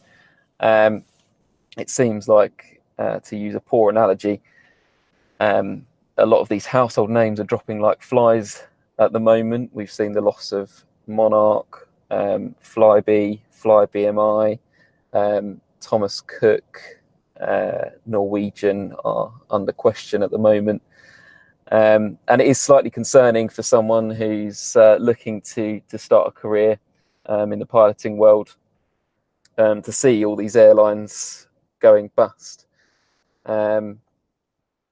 Especially since on one hand you've got this pilot shortage, which seems to be confirmed by the fact that in the way that airlines are currently employing pilots, seems to be quite a big push on employment in general. There's an increase in paid for cadet schemes. There's a return of the bonded type rating, and low hour pilots are being employed more frequently. We've had BA recently announced that they're now accepting modular pilots onto their training courses, and so that all seems very positive for someone like me. But then you have all these airlines, all these household names sort of disappearing, and it's not as if these are sort of minor businesses either. So is this a case of that there's only room for so many airlines in this business? You have a couple of high class products, such as Acme Red and British Airways. You have a couple in the middle, and then you have your sort of low cost, a couple of your low cost carriers, and anyone outside of that doesn't really get a look in. Or is there something deeper underlying there, do we think, that's affecting the financial health of these companies? All of this is slightly concerning for someone looking to make a start in the industry, and that's without even looking at Brexit. So any thoughts that the crew has on that would be well appreciated. I know that you don't have crystal balls, but it's just good to get a bit of an insider's view. That's it really from me. My Squawking 7000 reference in my last feedback flew about as well as a lead balloon in uncontrolled airspace, so I'll stick to the more traditional sentiments: clear skies, tailwinds, unlimited visibility. Cheers. Well, we know what it means now. Yeah, that's fine. It's an interesting one, isn't it, Jeff? It is. Good. Yeah, it's good, Tom. I think you'll find that when an airline goes down, it's not like there's going to be a whole bunch less jobs. There certainly will in the very short term, but most of those pilots are taken on by other outfits pretty big, because an airline going down leaves a gap in the market which other airlines will fill, or another airline will start up, because obviously there were passengers who wanted to fly with that airline that went down, and now there's a vacancy. So other airlines usually move in, which means they take on aircraft and need more crews. And the industry is continuing to grow. So there is, an increase in the demand for air travel, and there are physically more aircraft out there every year. So there are more cockpits to be filled. So I wouldn't feel too downbeat about the fact there've been a few financial failures and a few airlines have gone down. And unless, of course, you're one of the poor blokes or girls who worked for one of those airlines, then you have my enormous sympathy. As regards coming into the industry, press on regardless, old chap, because you will find a cockpit. Of that I'm absolutely certain. Now, if you don't get into the airline of your choice first time round, you're going to be looking to gain experience in a minor airline, say, and then move on to ones, a bigger one that are more established airlines. So at some point you'll be leaving that airline anyway. So, don't worry too much if that job isn't perfect, or if that airline indeed goes bust. It may be the trigger you need to take your CV and move on to something bigger and better elsewhere. But airlines have been going bust for as long as they've been around, and the industry continues. So it's a short-term blip, but it shouldn't affect you in a long career. Golly, I know guys in our airline that have been in 5 or 6 airlines, most of which have gone bust under them. So, it's not an unusual thing. And these pilots continue to work. They continue to find somewhere to get a job, and, they're all doing fine. So I shouldn't be too concerned. Brexit is also a short-term problem. And flying between the UK and Europe is too valuable a commodity for it to be interrupted for long by the change in laws that will occur during Brexit. So I fully anticipate that there'll be a reasonably seamless switch when Brexit occurs, whether it's a no deal or whether it's a softer type of break. The industry is too valuable to suddenly stop flying to Europe, even for a few days. So, trust me on this. No one's stupid enough to let that happen. So yeah, I would just press on and with confidence, and trust that your own ability and skill and attractiveness as an employee with a good airline will shine through, and that you'll get a decent job. Perhaps not the first time around, but certainly when you've got a bit of time under your belt, the next time or the third time, you'll find the perfect job to match you. Yeah, I think the bigger driving force for pilot job security right now is not so much individual airline stability. It's more especially here in the US, pilot shortage. So now is a good time to be getting into the airlines. There are plenty of jobs companies are hiring, and movement in terms of seniority and upgrades here in the US at least is very favorable. So. And I think even more important here in the U.S. To get on with a company that you never really know. I mean, there are some of the great airlines Yeah. have disappeared, but if you can try to get on with one that seems to be at least a little bit Relatively more stable. Been because around for a while. yeah, because I don't think the opportunity is the same here as far as, let's say your airline goes under and then you get on with another carrier. You here in the US start at the bottom Yes, you'll of be the at seniority the list. bottom. You'll have a job, but you will be at the bottom. Whereas I think that in other places around the world, seems like there's a more lateral movement as far as getting on with another company as a captain instead of starting Mhm. right from scratch. So That usually requires a contract under a third party. So Oh. you won't be a full-time employee and do that with many airlines. You'll be a contract pilot, and that has its own risks with lack of benefits, etc. Although it can be very lucrative, you really do have to organize your own life a great deal. But there are some airlines where almost all their pilots are contract pilots. But I know in the UK that our main union is trying desperately to get that stopped, because we don't think it's a good employment model for the pilots involved. We think it's much better to be in an airline like ours, Jeff, where we get benefits and we have job security and we are looked after to a certain extent, because it makes us much safer pilots, certainly in my opinion. I agree. Sure. But I will say this too, because I know there's a lot of folks listening who are just coming up to getting into their first airline career. There are a lot of variabilities in terms of what makes a particular job a good fit for one person and not a good fit for another person.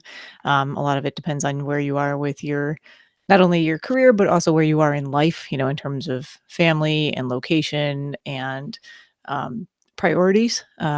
So, you know, sometimes the things that come into play, especially when deciding on a first job, is where are you going to be based reasonably? Will you have to commute? What are the benefits? What are the, signing bonuses that are being offered? What are the potentials for the job that you're in flowing directly into one of the major carriers versus having to reapply when that comes time?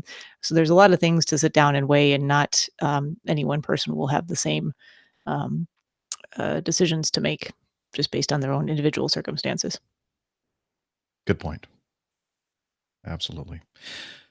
Hey, just to let you know, we mentioned that Dana is not with us today. Dana, it looks like he's having a lot of fun flying in this wonderful weather out there. Yeah. We have a screenshot of some of the weather that he has been trying to fly through and around. And we also have a screenshot from the ACARS on his dinosaur airplane. It says Atlanta departure information, 1.5 statute miles, rain, mist. Scattered 600 scattered, 1,500 broken, 3,000 overcast, temperature 18, dew point 17, 29051 pressure. That's pretty low pressure, obviously, because this is a low pressure system bringing in all this nasty weather. So sorry, Dana. 7 knots wind. That's not terrible though. No, the wind's not bad actually. It's pretty light. a lot better than it is here. I'm looking out the window. It is definitely more than 7 knots and gusty. Looks like the brunt of the system has pretty much passed the Atlanta area. Yeah, Not it's sure no how- longer over Atlanta, but is he having to fly east or west, you know? I know he was going to Savannah, or maybe he started in Savannah. I don't know where he's going now. Do you recall? He ends up in Indianapolis at some point. Oh, good. I So at think. least he's on the backside of the system then. Yeah, but I don't know where he goes in between. I think there was one more Uh, that I can't recall. anyway, well, Dana, if you're listening to this after the fact, which I doubt, we wish that you were with us.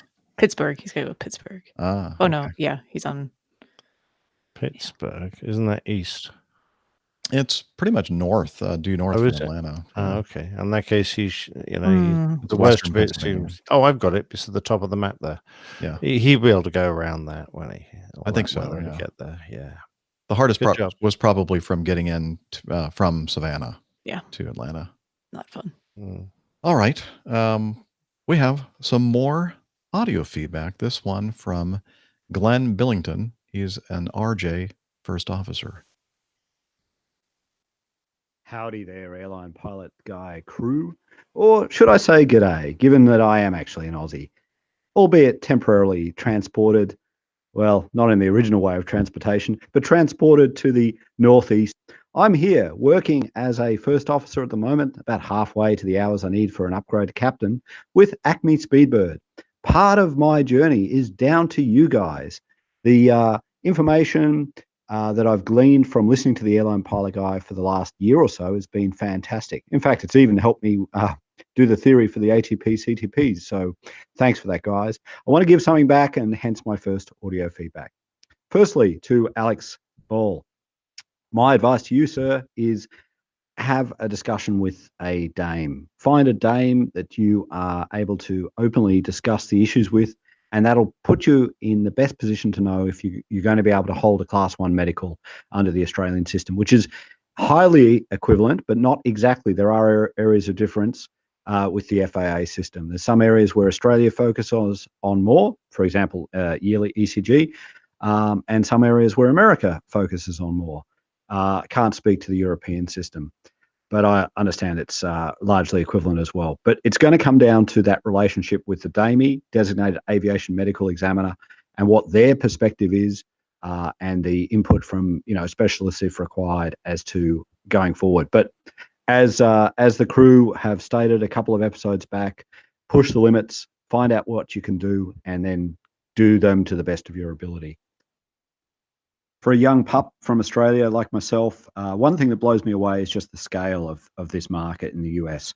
It is absolutely incredible. I've been in Atlanta, Georgia for my sims. I haven't actually operated in and out there yet. I have operated in some fizzy airports such as Charlotte and multiple other airports on the East Coast, including New York airports. And the scale is just mind-blowing in comparison to say the largest airports in Australia, where our highest classification of airspace is Class Charlie. So seeing the plethora of Bravos, multiple runway operations, converging runway operations, and being part of that and operating in that is just a fantastic level of experience. I don't know if I quite enjoy the winter de-icing as much and the smell of glycol coal in the morning, but perhaps that'll grow on me. One thing I just want to reflect on is, and I want to applaud the US, is, and I understand this was a joint venture between the airlines and the regulator some time back. It needs to be done the way that America does it in the rest of the world for environmental reasons and for other reasons. And that is flow management, ground holds, the fact that we're not dispatching aircraft to a busy location with the likely need for them to hold is so much better for the environment. In so far, over 1,000 legs that I've done here in the US, I've had to hold once. And that just gives you an idea about how efficient the system is. I've had to hold on the ground where we're just burning, a bit of fuel on the APU. We can shut an engine down, but we're not burning all of this precious resource in the air. And it does slot in quite well with the release times and then also speed control into the approaches. So we don't get these big holding stacks over the northeast, the most dense aviation corridor in the world. So if there's any regulators from Europe or Australia or Asia listening, there's something to be learnt from what I've seen here. There's something to be taken as a model, exported and applied elsewhere, because I think that methodology as it applies does work extremely well. I know the application in Europe is going to be more difficult because you're not dealing with a single regulator. There's a multitude of countries involved. But if we can progress along that path globally, I think that will help reduce our carbon footprint as an industry, make us more responsible in going forward. Anyway, enough of my soapbox on that. By way of a heads up, there's actually many dozen Australians working here in the US. Now, it's not a takeover bid. Rest assured, people, we come in peace. And personally, from my perspective, I'm incredibly thankful for the ability to progress my career in this context, have the opportunity to travel, have my family experience that opportunity, and move forward. Most of those Australians are with Acme, Utah, but they're spread amongst a number of mainly the regional carriers, as is the case for myself as well.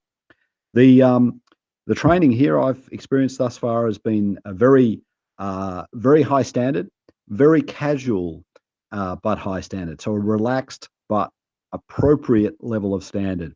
In some ways, reflecting on it, it's a better balance than perhaps is seen in Australia. And from anecdotal feedback, from what I've heard, is similar to Europe, with maybe over applicability of the theory aspects of one's education as opposed to the practical. The approach here in the US does seem to be to get the applicable skills brought forward and applied, and looking at the history, there's no detriment in terms of the safety of operation in terms of American statistics compared to around the world. So having experienced that firsthand, I can see that is a nice and refreshing change and one I hope to be part of for at least a few years before I skulk back and transported back down under. I'd invite the wider audience, if they wish, and I'm happy for my contact details to be shared, to reach out, contact me through LinkedIn or Facebook if they are thinking about looking at the opportunities that are here. We're very lucky, not just in terms of the fact that the experience gleaned from Australia with the 1,500-hour rule can be applied into this market, but also the relationship between the governments is such that we do actually have a pretty good opportunity to come and work here, and that's facilitated rather well. So thank you. Safe all, and maybe catch you around in the northeast corridors of the United States. Cheers, Glenn Billington. Cheers, Glenn. Wow, I hope that we'll bump into each other Figuratively speaking. Yes. Well done. Maybe just in the airport terminal, right? It's like, passing Yeah. by. Yeah. Not in the air, maybe. Exactly. Some great points, a couple different ones there. I did notice that he appears to think that in the US here we are going green with our traffic management. We're going green. We're going green. We're gonna take care of the earth. We're going green. Thank you, Steph. Yeah, I know we were Always- looking for a reason to play that for the past few Exactly. episodes and haven't managed it, so sneak it in when we can. Uh-huh. That's what she said. Oh, jeez. Yeah, you said several points. Were you going to make any more? I don't know. Do we want to? Oh. Trying to think back to the beginning of. He was referencing someone else's feedback, I think, with regards to medical issues. Is that what he Yeah. was talking about? And he said something about find a dame. Is that what he said? Is that like he a refers to a designated aviation medical examiner? Oh, so I was thinking. Okay. I know. At first, I thought he was talking about like find yourself a lady. Yeah, that's what I thought too. And I thought, okay, but what would she know about your medical situation? I don't. Sorry, that's it's kind of a lady. Yeah. I don't know. There's some lady That makes aviation medical sense. examiners out there, but Dedicated. Okay. or designated, I think. Or designated. I'm sorry. I'm not entirely certain because we would just say AME. Yeah, I think, yeah, but okay. that's fine. Different ways to refer to things around the Yeah. world. So good advice for who was the listener he was referring to? Now I can't remember. I think Andy? he said Patrick, or not sure exactly. So, someone who had a question for us a while back. Somebody. Yeah. Yeah. All right. Sorry, carry on, No, Steph. go ahead. Go ahead. I'm done. No, he was mentioning how well you guys have flow control. Yeah, that seems to be very efficient. Of course, it doesn't really affect those of us who fly internationally and in. So we often get delayed when, because obviously we're not flexible enough and in different regions as we approach the States.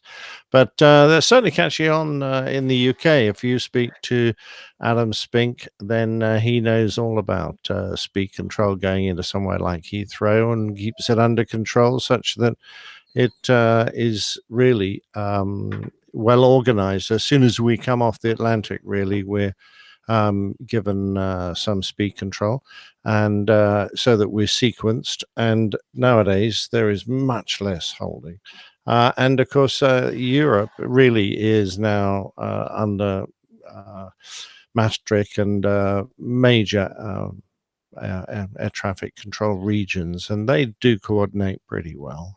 But I'm not a short haul guy around Europe, so I don't know how well it works. I just fly over it occasionally.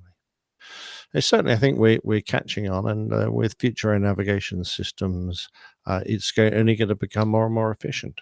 Yeah, as I've mentioned before, the number of times that I've held in the last 6 months or a year is definitely, I can count on my hand, one hand or less, because it used to be very, very common for us, especially coming into Atlanta or Chicago or New York.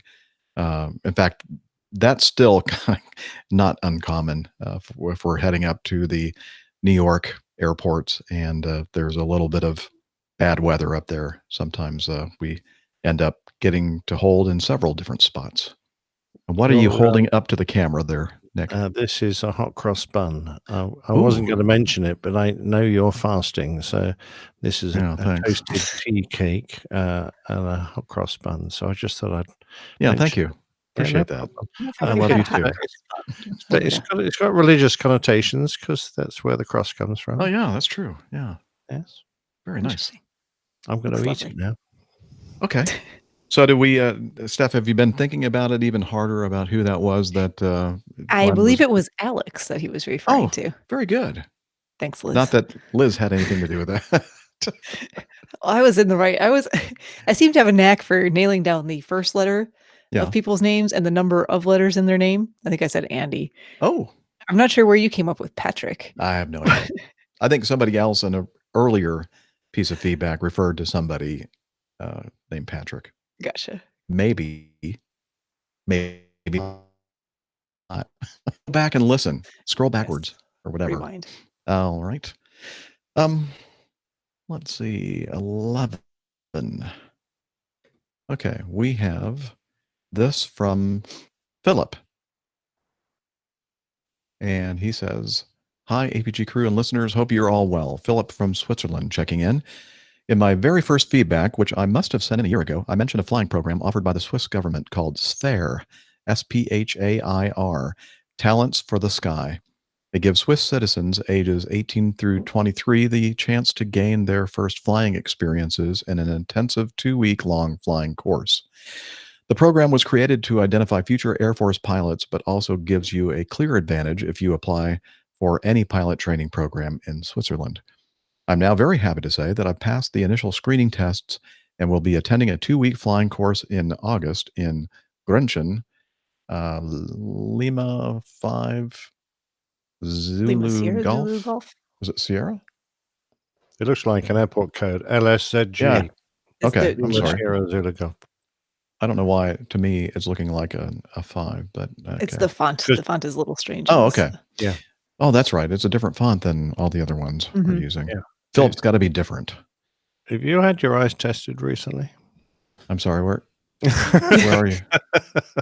Where are you? What runway are we landing on again? That doesn't matter. The one in front of us, hopefully.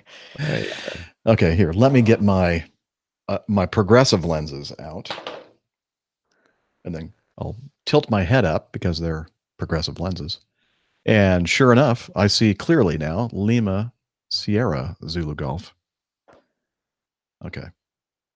Anyway, so where were we before I was so rudely interrupted with my? He's passed his initial screening tests, and he's going to be attending this 2-week flying course in Okay. August. The screening involved tests in spatial orientation, concentration tests, technical understanding, maths, mental arithmetics, optical perception, visual memory capacity, and English. Truthfully, I was having my doubts whether I passed or not, but it all turned out for the best.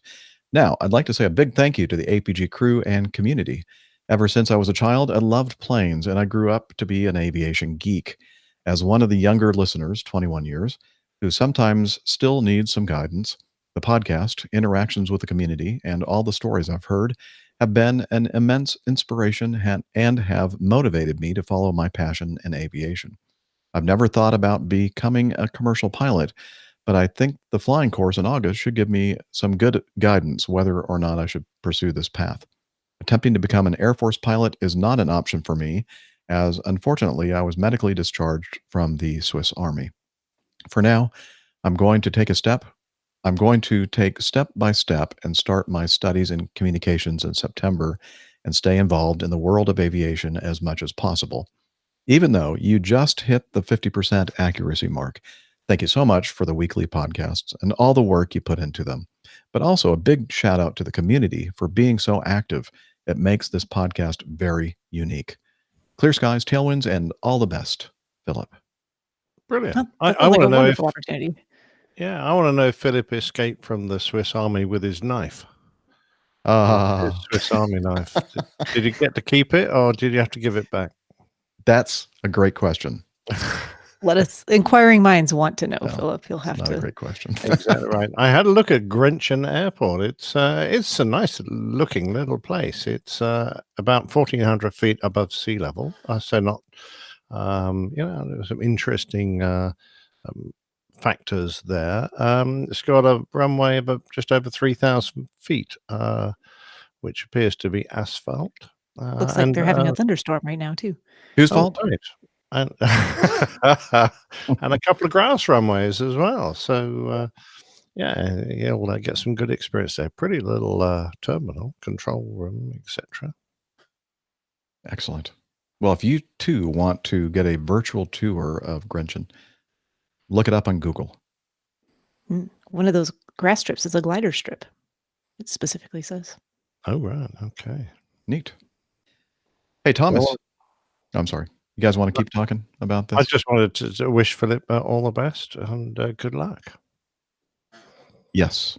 Let us know how the course turns out. Yeah, and what your decision is beyond that. And he's right. The community that's built around this podcast is just, it does make it unique, and we do appreciate that. All right. 12. Thomas sent in some audio feedback, Thomas Merriman. And he says, sorry for the poor audio quality, but I was on the road and listening to episode 369 and wanted to leave you a little bit of follow-up feedback regarding your discussion from the feedback that I left in that episode. I hope it serves as some food for thought. So, without further ado, let's play Thomas's feedback. Hey, APG crew, this is Thomas getting back to y'all regarding the feedback of mine that you played in episode 369. And I just wanted to answer a couple of questions and give you a little more food for thought based on some things that came up in your discussion of that feedback. The main one being Nick brought up just the difference in if you have staffed firefighting services and aircraft specific apparatus, so our specific apparatus on the airfield, or if you just have regional or county, city, however it works, apparatus that respond to the airport in the event of an alert or alert 2 or alert 3. So basically what that all comes down to is what's known as the FAA Part 139. And a portion of the Part 139 stipulates everything from apparatus capabilities to the amount of apparatus, how that apparatus has to be able to operate, what it has to be able to flow as far as foam, water, and there are different types of foam and everything like that. All of that is outlined in Part 139 from the FAA. So I won't go into depth on that. I will say though, and I'm sorry, Jeff, if I'm overdoing the subject you brought up of other podcasts that are kind of getting more and more into the aviation sector. But if you want to check out more about this, I do cover it in depth in some feedback that I sent to the guys over at Opposing Bases. And I'm kind of unmasking myself. I'm Thomas here on APG when I send feedback. Over there, I am Tango Mike. But if you go and listen to the feedback on episode 37 of Opposing Bases at the 39-minute mark, I go into depth explaining the FAA Part 139 stipulations and some of the apparatus capabilities that most airports are going to have. So all that being said, just real quickly, talking about the communication, which I agree is totally the backbone of operations between a captain of an aircraft or the PIC, which at the end of the day, though, when it comes down to it, should be at the time evacuation determinations are made. That's going to be the captain. And between the fire commander. And it depends on the department and the department structure, who you may be in contact with. With some departments, that may be the rank of captain. It may be a division chief, a district chief, or it could be a department chief, depending on how the airport is set up. For instance, here locally in Texas, Dallas-Fort Worth International, they have their own public safety department. They have their own police and fire and EMS. So if you deal with them, you're dealing with Dallas-Fort Worth Fire Rescue. They are specifically a fire department for the airport. For instance, if you go over to Arizona, to Phoenix Sky Harbor has fire stations at the airport specific to the airport, but the individuals who staff it are actually employees of the city of Phoenix Fire Rescue Department. And they are also trained in structural firefighting, and they may split their time between stations, or they may have started out in a regular station and now work at the airport.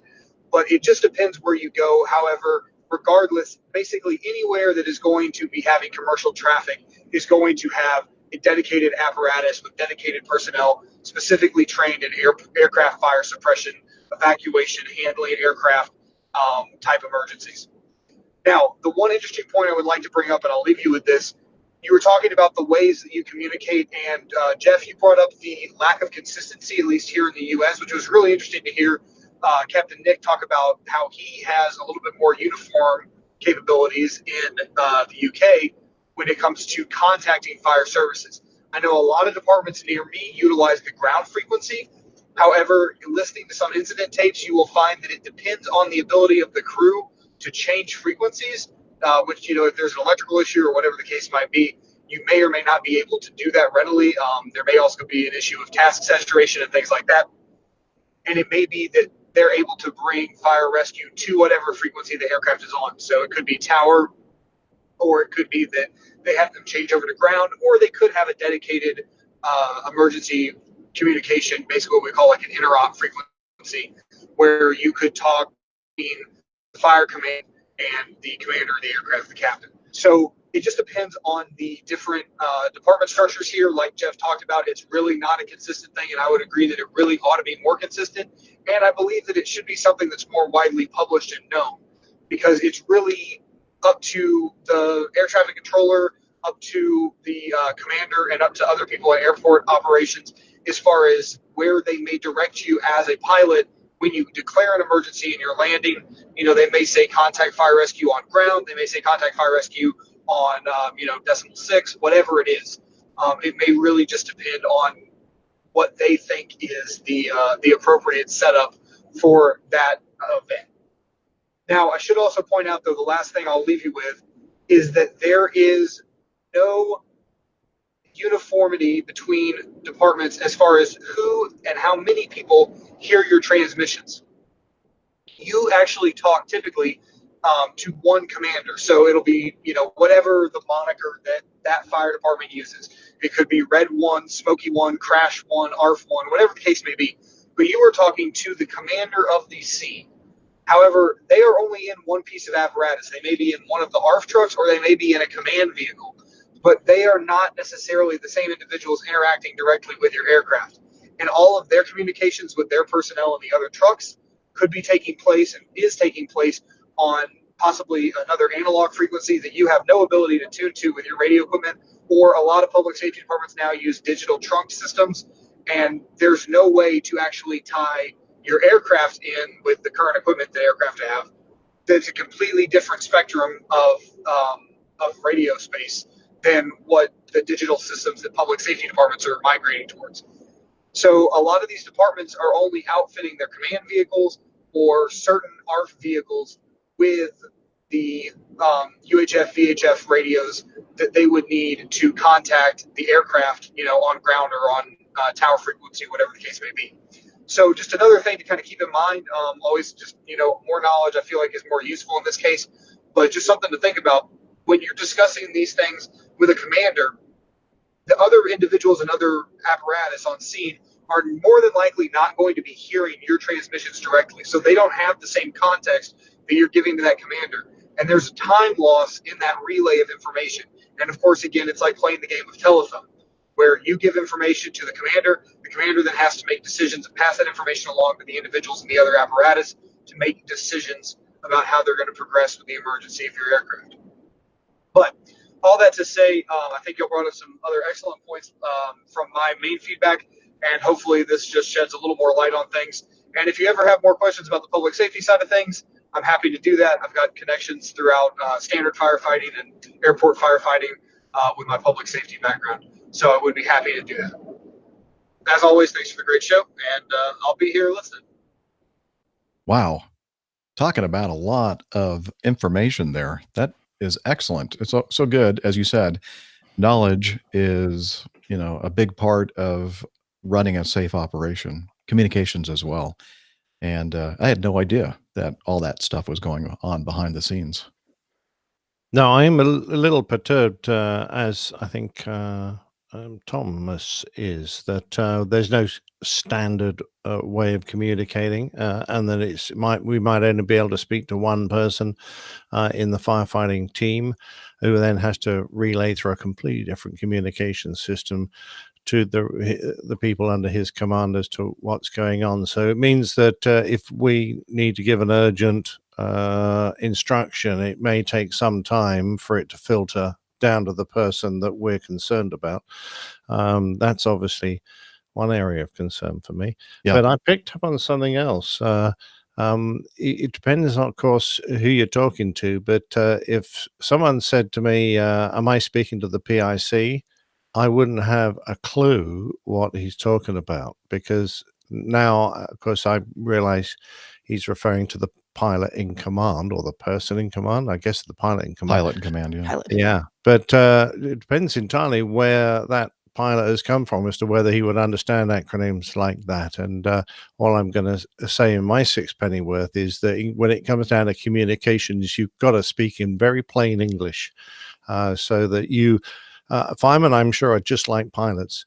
They fill their lives with acronyms about the materials they use, the vehicles they use, etc., etc. And when it comes to speaking to someone who's not familiar with all that, got to kind of break that habit and just speak in very plain English as to what you need and what's required. And that goes both ways. So the pilots mustn't confuse the guy on the ground, assuming he knows what he's referring to when he says it. Why now, APU? He probably does know what an APU is, but that sort of thing.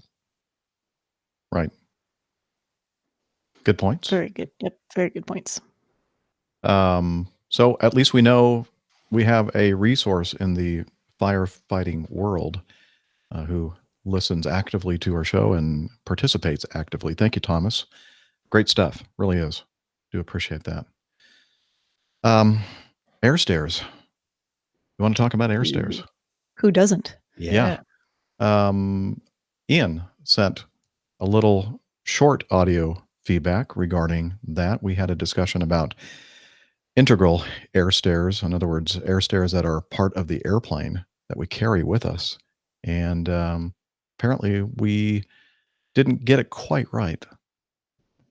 Hey, APG crew, it's Ian Griffin here. This is my first time recording some feedback, but you're not hearing that because I played the wrong one. I recall an... It's very quiet. Down here. Oh, you can actually hear that though? I could hear it. It was just very quiet. It was coming through all right, but it just wasn't quite really volume. Interesting. Okay. I didn't think you could hear that, but apparently the way I have this audio routed, you can. Okay.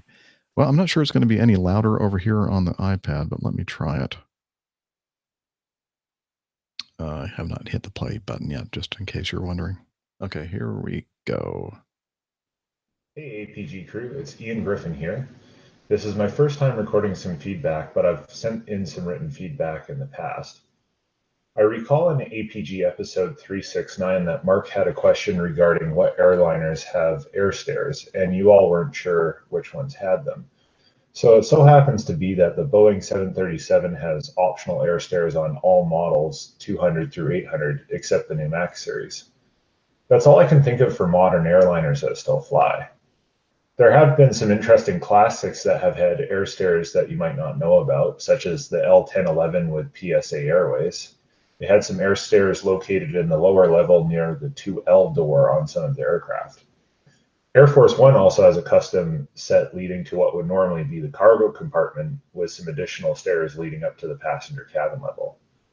There are also many additional aircraft such as the Caravelle, Vickers Vanguard, and the Vickers Viscount that had them as well, but that was pretty commonplace. Anyways, that's all for me. Hope you all have a great day and keep the blue side up. Cavu to you. Ian Griffin out. Thank you, Ian. And I'll adjust that volume in post for the audio only version. Didn't have a chance to do that before today's show. I usually fix the audio so that the volume is higher so everybody can hear it. But did you hear enough to understand what he was saying? I could hear it. It was just okay. Sounded fine in England. I had everything just turned all the way up, and it still wasn't good enough. But oh well. That's okay. I could hear it just fine. If you didn't adjust it, it would still be perfectly understandable. Okay. So he mentioned the air stairs. And we also had somebody named Richard who sent us some feedback as well as some photos of various air stair configurations. And let me read what he had to say. Following your discussion on air stairs on the last show, I did a little Googling. I work for a B737 operator, and I would be lost without my air stairs. And we often get them down and ready to disembark the passengers before the guys on the ground have even begun to drag the ground-based stairs toward the back door. They are so useful and help us with quick turnaround. I've seen a few A320s in Rome with built-in air stairs, which I think are owned by the Italian government or armed forces over there. Also, I think somebody let us know from a different source or a different communication method that Ryanair has built-in air stairs in their 737s. Yes. I'm not sure about the EasyJet 320s, though. They probably don't. Anyway, while looking for a photo of this on the internet, I came across some pictures, and amongst those were a B757 with built-in air strips. I guess he means air stairs. And most impressive, which I would never have thought possible, is an L1011 TriStar with them, just as Griffin audio feed. And the pictures suggest that they extend out of the rear cargo hold and move sideways to line up with one of the cabin doors behind the wing. Amazing. Yeah, you look at these photos. That's pretty cool. Amazing. He's right. That must be extremely heavy to carry And taking up a around lot of with you. space. Yeah. Yeah, that's the biggest disadvantage I see of all of these systems. It's the fact you've got to lug it around all the time. Yeah. But I guess if you're operating into places that don't have resources to turn your aircraft around quickly, then you make up for it's just a trade-off, Well, I reckon it'd be time is money cheaper too. So to buy an airstair truck and position it in every one of your destinations, personally. Yeah. Probably so. maybe. Yeah. Liz, how much time do we have left? I have like 15 minutes, maybe 10 15? minutes. Yeah, maybe 20. Okay. I'm just trying to look through here to see what we definitely want to do. I want to make sure that we get Deanna's Atlanta trip feedback. We have like 10 minutes left, I think. Okay. Let's play 10 minutes. There you go. Let's play 19, Deanna. And since you can hear the stuff that I play from this computer, I'll just give it a whirl here. Hello, everyone. This is Deanna. I thought I would try this audio feedback and hopefully it will work. And I don't sound too stupid or anything. Anyway, I wanted to give you all an update on my flight training as well as talk to you a little bit about my experience at the Delta Flight Museum and in using the full motion 737 simulator at the Flight Museum. So as far as flight training, lots and lots of obstacles have come up with that. Had some family illness issues. I have had some issues with motion sickness during training, which I've never experienced before as a passenger. It's completely unexpected and actually very limiting. The first time it happened, we had just been practicing climbs and turns, and I started feeling a little bit nauseated toward the end, and this was my second lesson. I started feeling a little bit nauseated toward the end, but I'm not usually a person who vomits, so I thought, okay, this will be good. I've got this under control. Just feel a little queasy, but we'll be okay. So we landed, taxied. We're just doing the final checklist to leave the airplane, and I realized with abject horror that I was going to throw up, and I was not going to have time to make it out of the airplane before I did so. So I did actually manage to open the door and proceeded to vomit all over the poor landing gear. So there's that. Unfortunately, as you all know, you cannot take Dramamine and fly. So Dramamine is usually my go-to option for car sickness or car nausea. As I said, I don't usually throw up. As well as roller coaster nausea. So that was out. I tried ginger. That also did not work. I had to end that lesson early. And then I tried these little bracelet things that are supposed to apply pressure to acupressure points. I don't know. It sounds kind of like hocus pocus to me, but it seemed to work. I felt a little better. However, we had also issues with weather, family illness, my illness, which is fine now. It was just a sinus thing.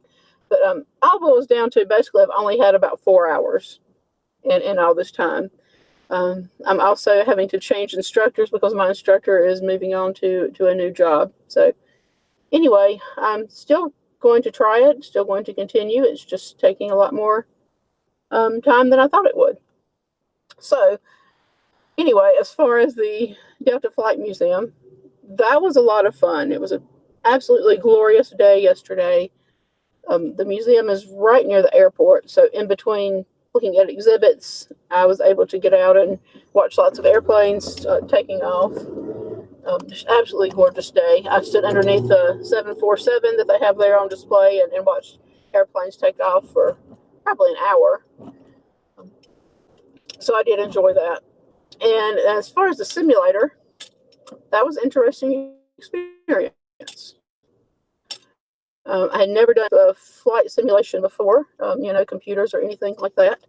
And I had just my very limited experience with 4 hours on a Cessna 172. So, which turns out does not translate that well to a 737. I did a couple of takeoffs, which actually went quite well. I did fine with those. Managed to keep it on center line pretty well. The landings, yeah, not so much. The first one would probably have made the news. Would probably have made an air crash investigation story. So that wasn't good. I did a total of, I believe we did 6, and they did get progressively better. There were a couple where, took out some virtual runway signs. Had a couple of virtual passengers that I probably owed an apology to. But by the end, it was okay. Better.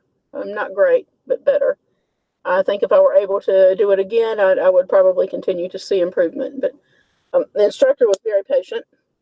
We flew under the Golden Gate Bridge, which was quite fun, and I managed to do that without crashing into the water. So that was good, and I got a good photo op from it. So yeah, all in all, I would recommend it. It's expensive, but if anybody ever gets the chance to do it, it's lots of fun. The instructor was great. Everybody at the museum was great. Very knowledgeable, very friendly. They actually treated me like somewhat of a celebrity when they found out that I was doing the simulator. They got all excited. I guess maybe they don't get a whole lot during the week. This was yesterday, so it was Tuesday. I guess I don't get a lot of people during the week doing the simulator. It's, I suppose, mostly a weekend thing. So they were very good about that. And on the flight home, I did actually end up having a question for you.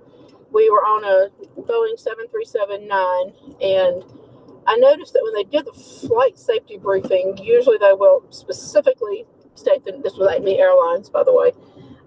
They will usually specifically state the type of aircraft and say, for example, this Boeing 737 has 6 safety exits. This time they did not use the word Boeing. They said this, I believe they said 7. How did they say it? It's not how I'm used to hearing it. I think they said 739. I think is what they said. The 739 aircraft is how they identified it during the safety briefing. So it made me wonder, because of all the potential fear associated with customers or passengers, rather, flying on the 737 or Boeings in general, it just made me wonder if maybe airlines are instructing their people to not gloat or boast over the Boeing brand, which I think is sad, but just curious what your thoughts on that were. So much respect to you guys who land airplanes every day after my experience of somewhat unsuccessfully landing a simulator. I was actually going to speak with the pilots at the end of my trip on the way home and just let them know, hey, thanks guys, much respect. But it was 11 o'clock and I was tired and wanted to get home, so I didn't. But anyway, needless to say, I will not be one of these people who, well, maybe not now, maybe eventually, but if ever make it onto the news for landing an airplane, it's probably not going to be passenger heroically lands airplane after both pilots get sick with food poisoning, at least not without more experience. So anyway, thanks guys. Thanks for the show. I hope this doesn't sound stupid. But yeah, I would like to hear what you guys think of it. All right. Bye. Not stupid at all. It was very entertaining. I loved it. And are you driving an 18-wheeler or a tractor or something? Did you hear that big? At first, I thought it was just a vehicle next to Deanna's, but it was there the whole time. So I'm thinking that was what she was driving. Tell us about your vehicle, Deanna. Or is it just me? Probably just the way the microphone was picking could up be, audio in the making background. Sometimes making it it sound like- exaggerates those sounds a little bit. Yeah. I'm hoping you'll work through your nauseatedness, your nausea.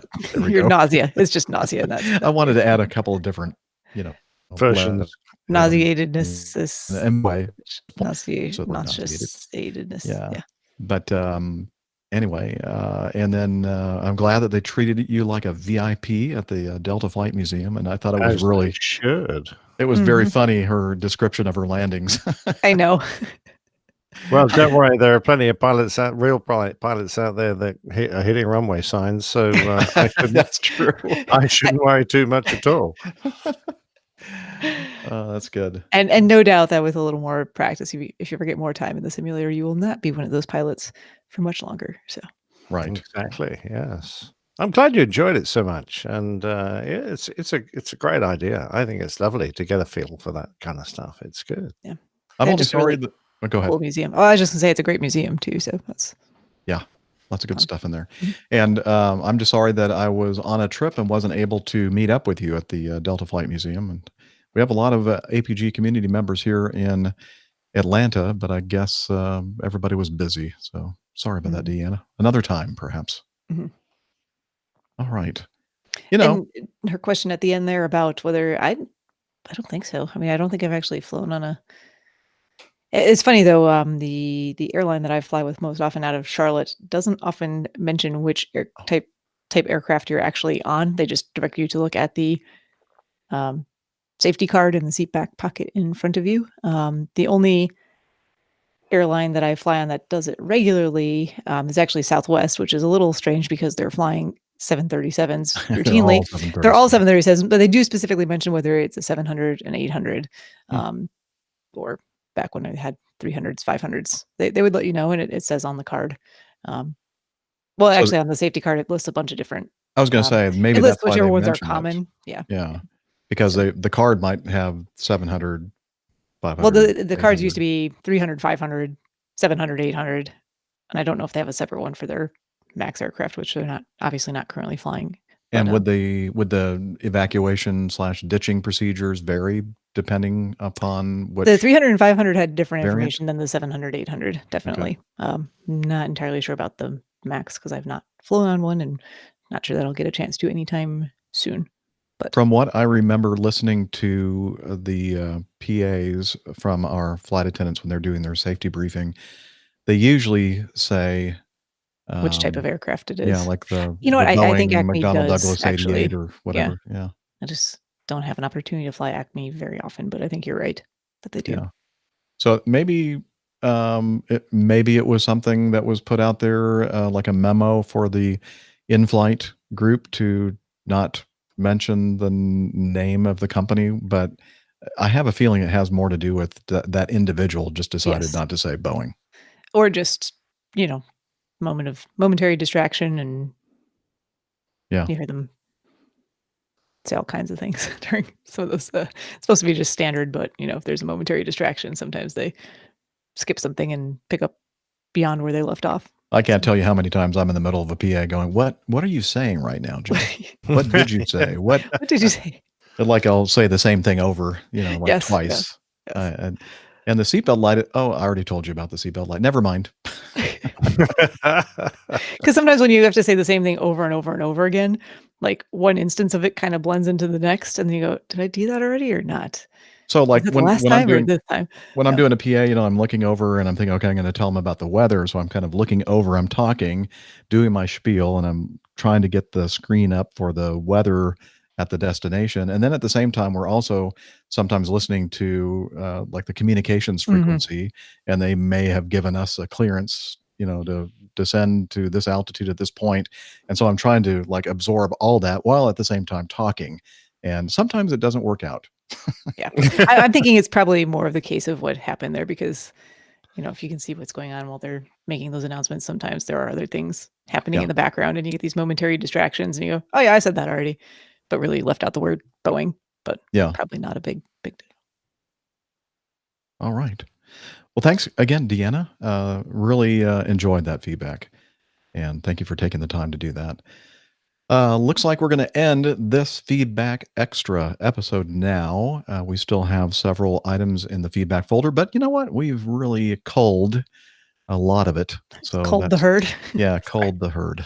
I guess that's probably not the right term to use for people sending that hard We're done with hard-earned all of you now. feedback.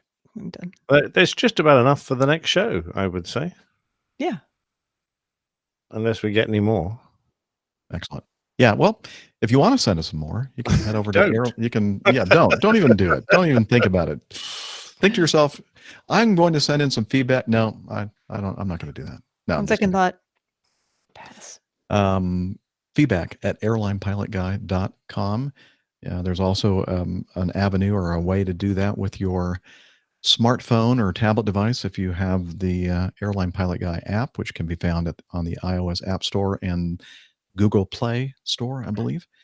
We have a really nice website that is up most of the time, airlinepilotguy.com, where you can find information about the APG crew, the APG community, which is the most important thing.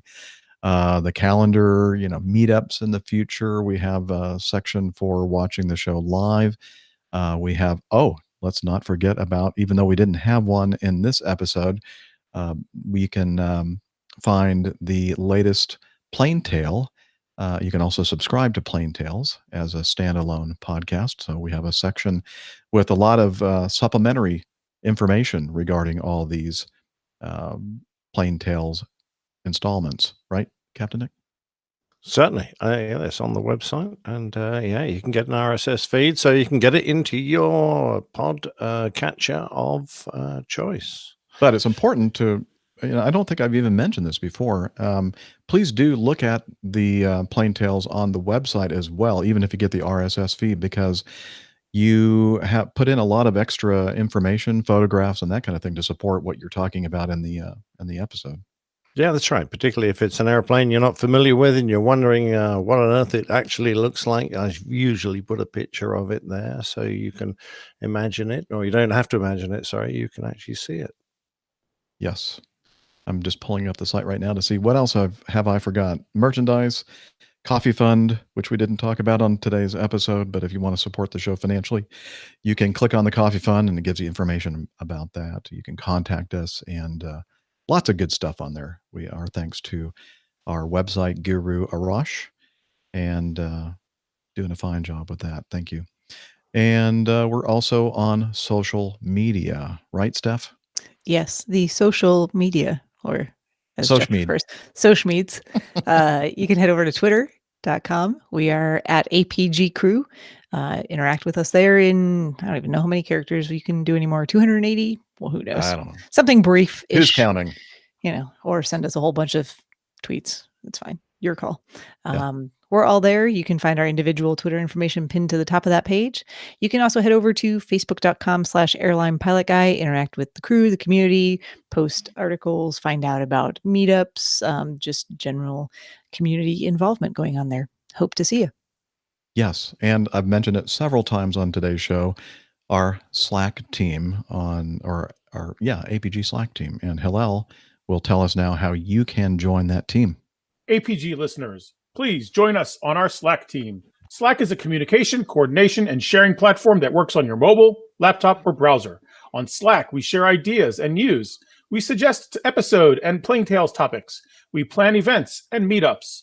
To get into the Slack team, please email me at slack@airlinepilotguy.com. That's SLACK, Sierra Lima Alpha Charlie Kilo @airlinepilotguy.com, or send me a tweet with your preferred email address to @Hillel, and I'll send you an invitation. That's Hillel, spelled HI11E1, Hotel India 11 Echo 1, and see you in Slack. Thanks, Hillel. And a big round of applause and thanks to our producer, Liz, in Toronto. Liz Piper. Thank you. Thank you, Liz. Couldn't do it without you. Does a great job. Yes, she does. Brilliant! And until next time, wishing you clear skies, unlimited visibility, and tailwinds. Take care and God bless. Cheers, y'all. Bye, everybody. This is what Liz sends in the background that everybody can't see. Shut up, Jeff.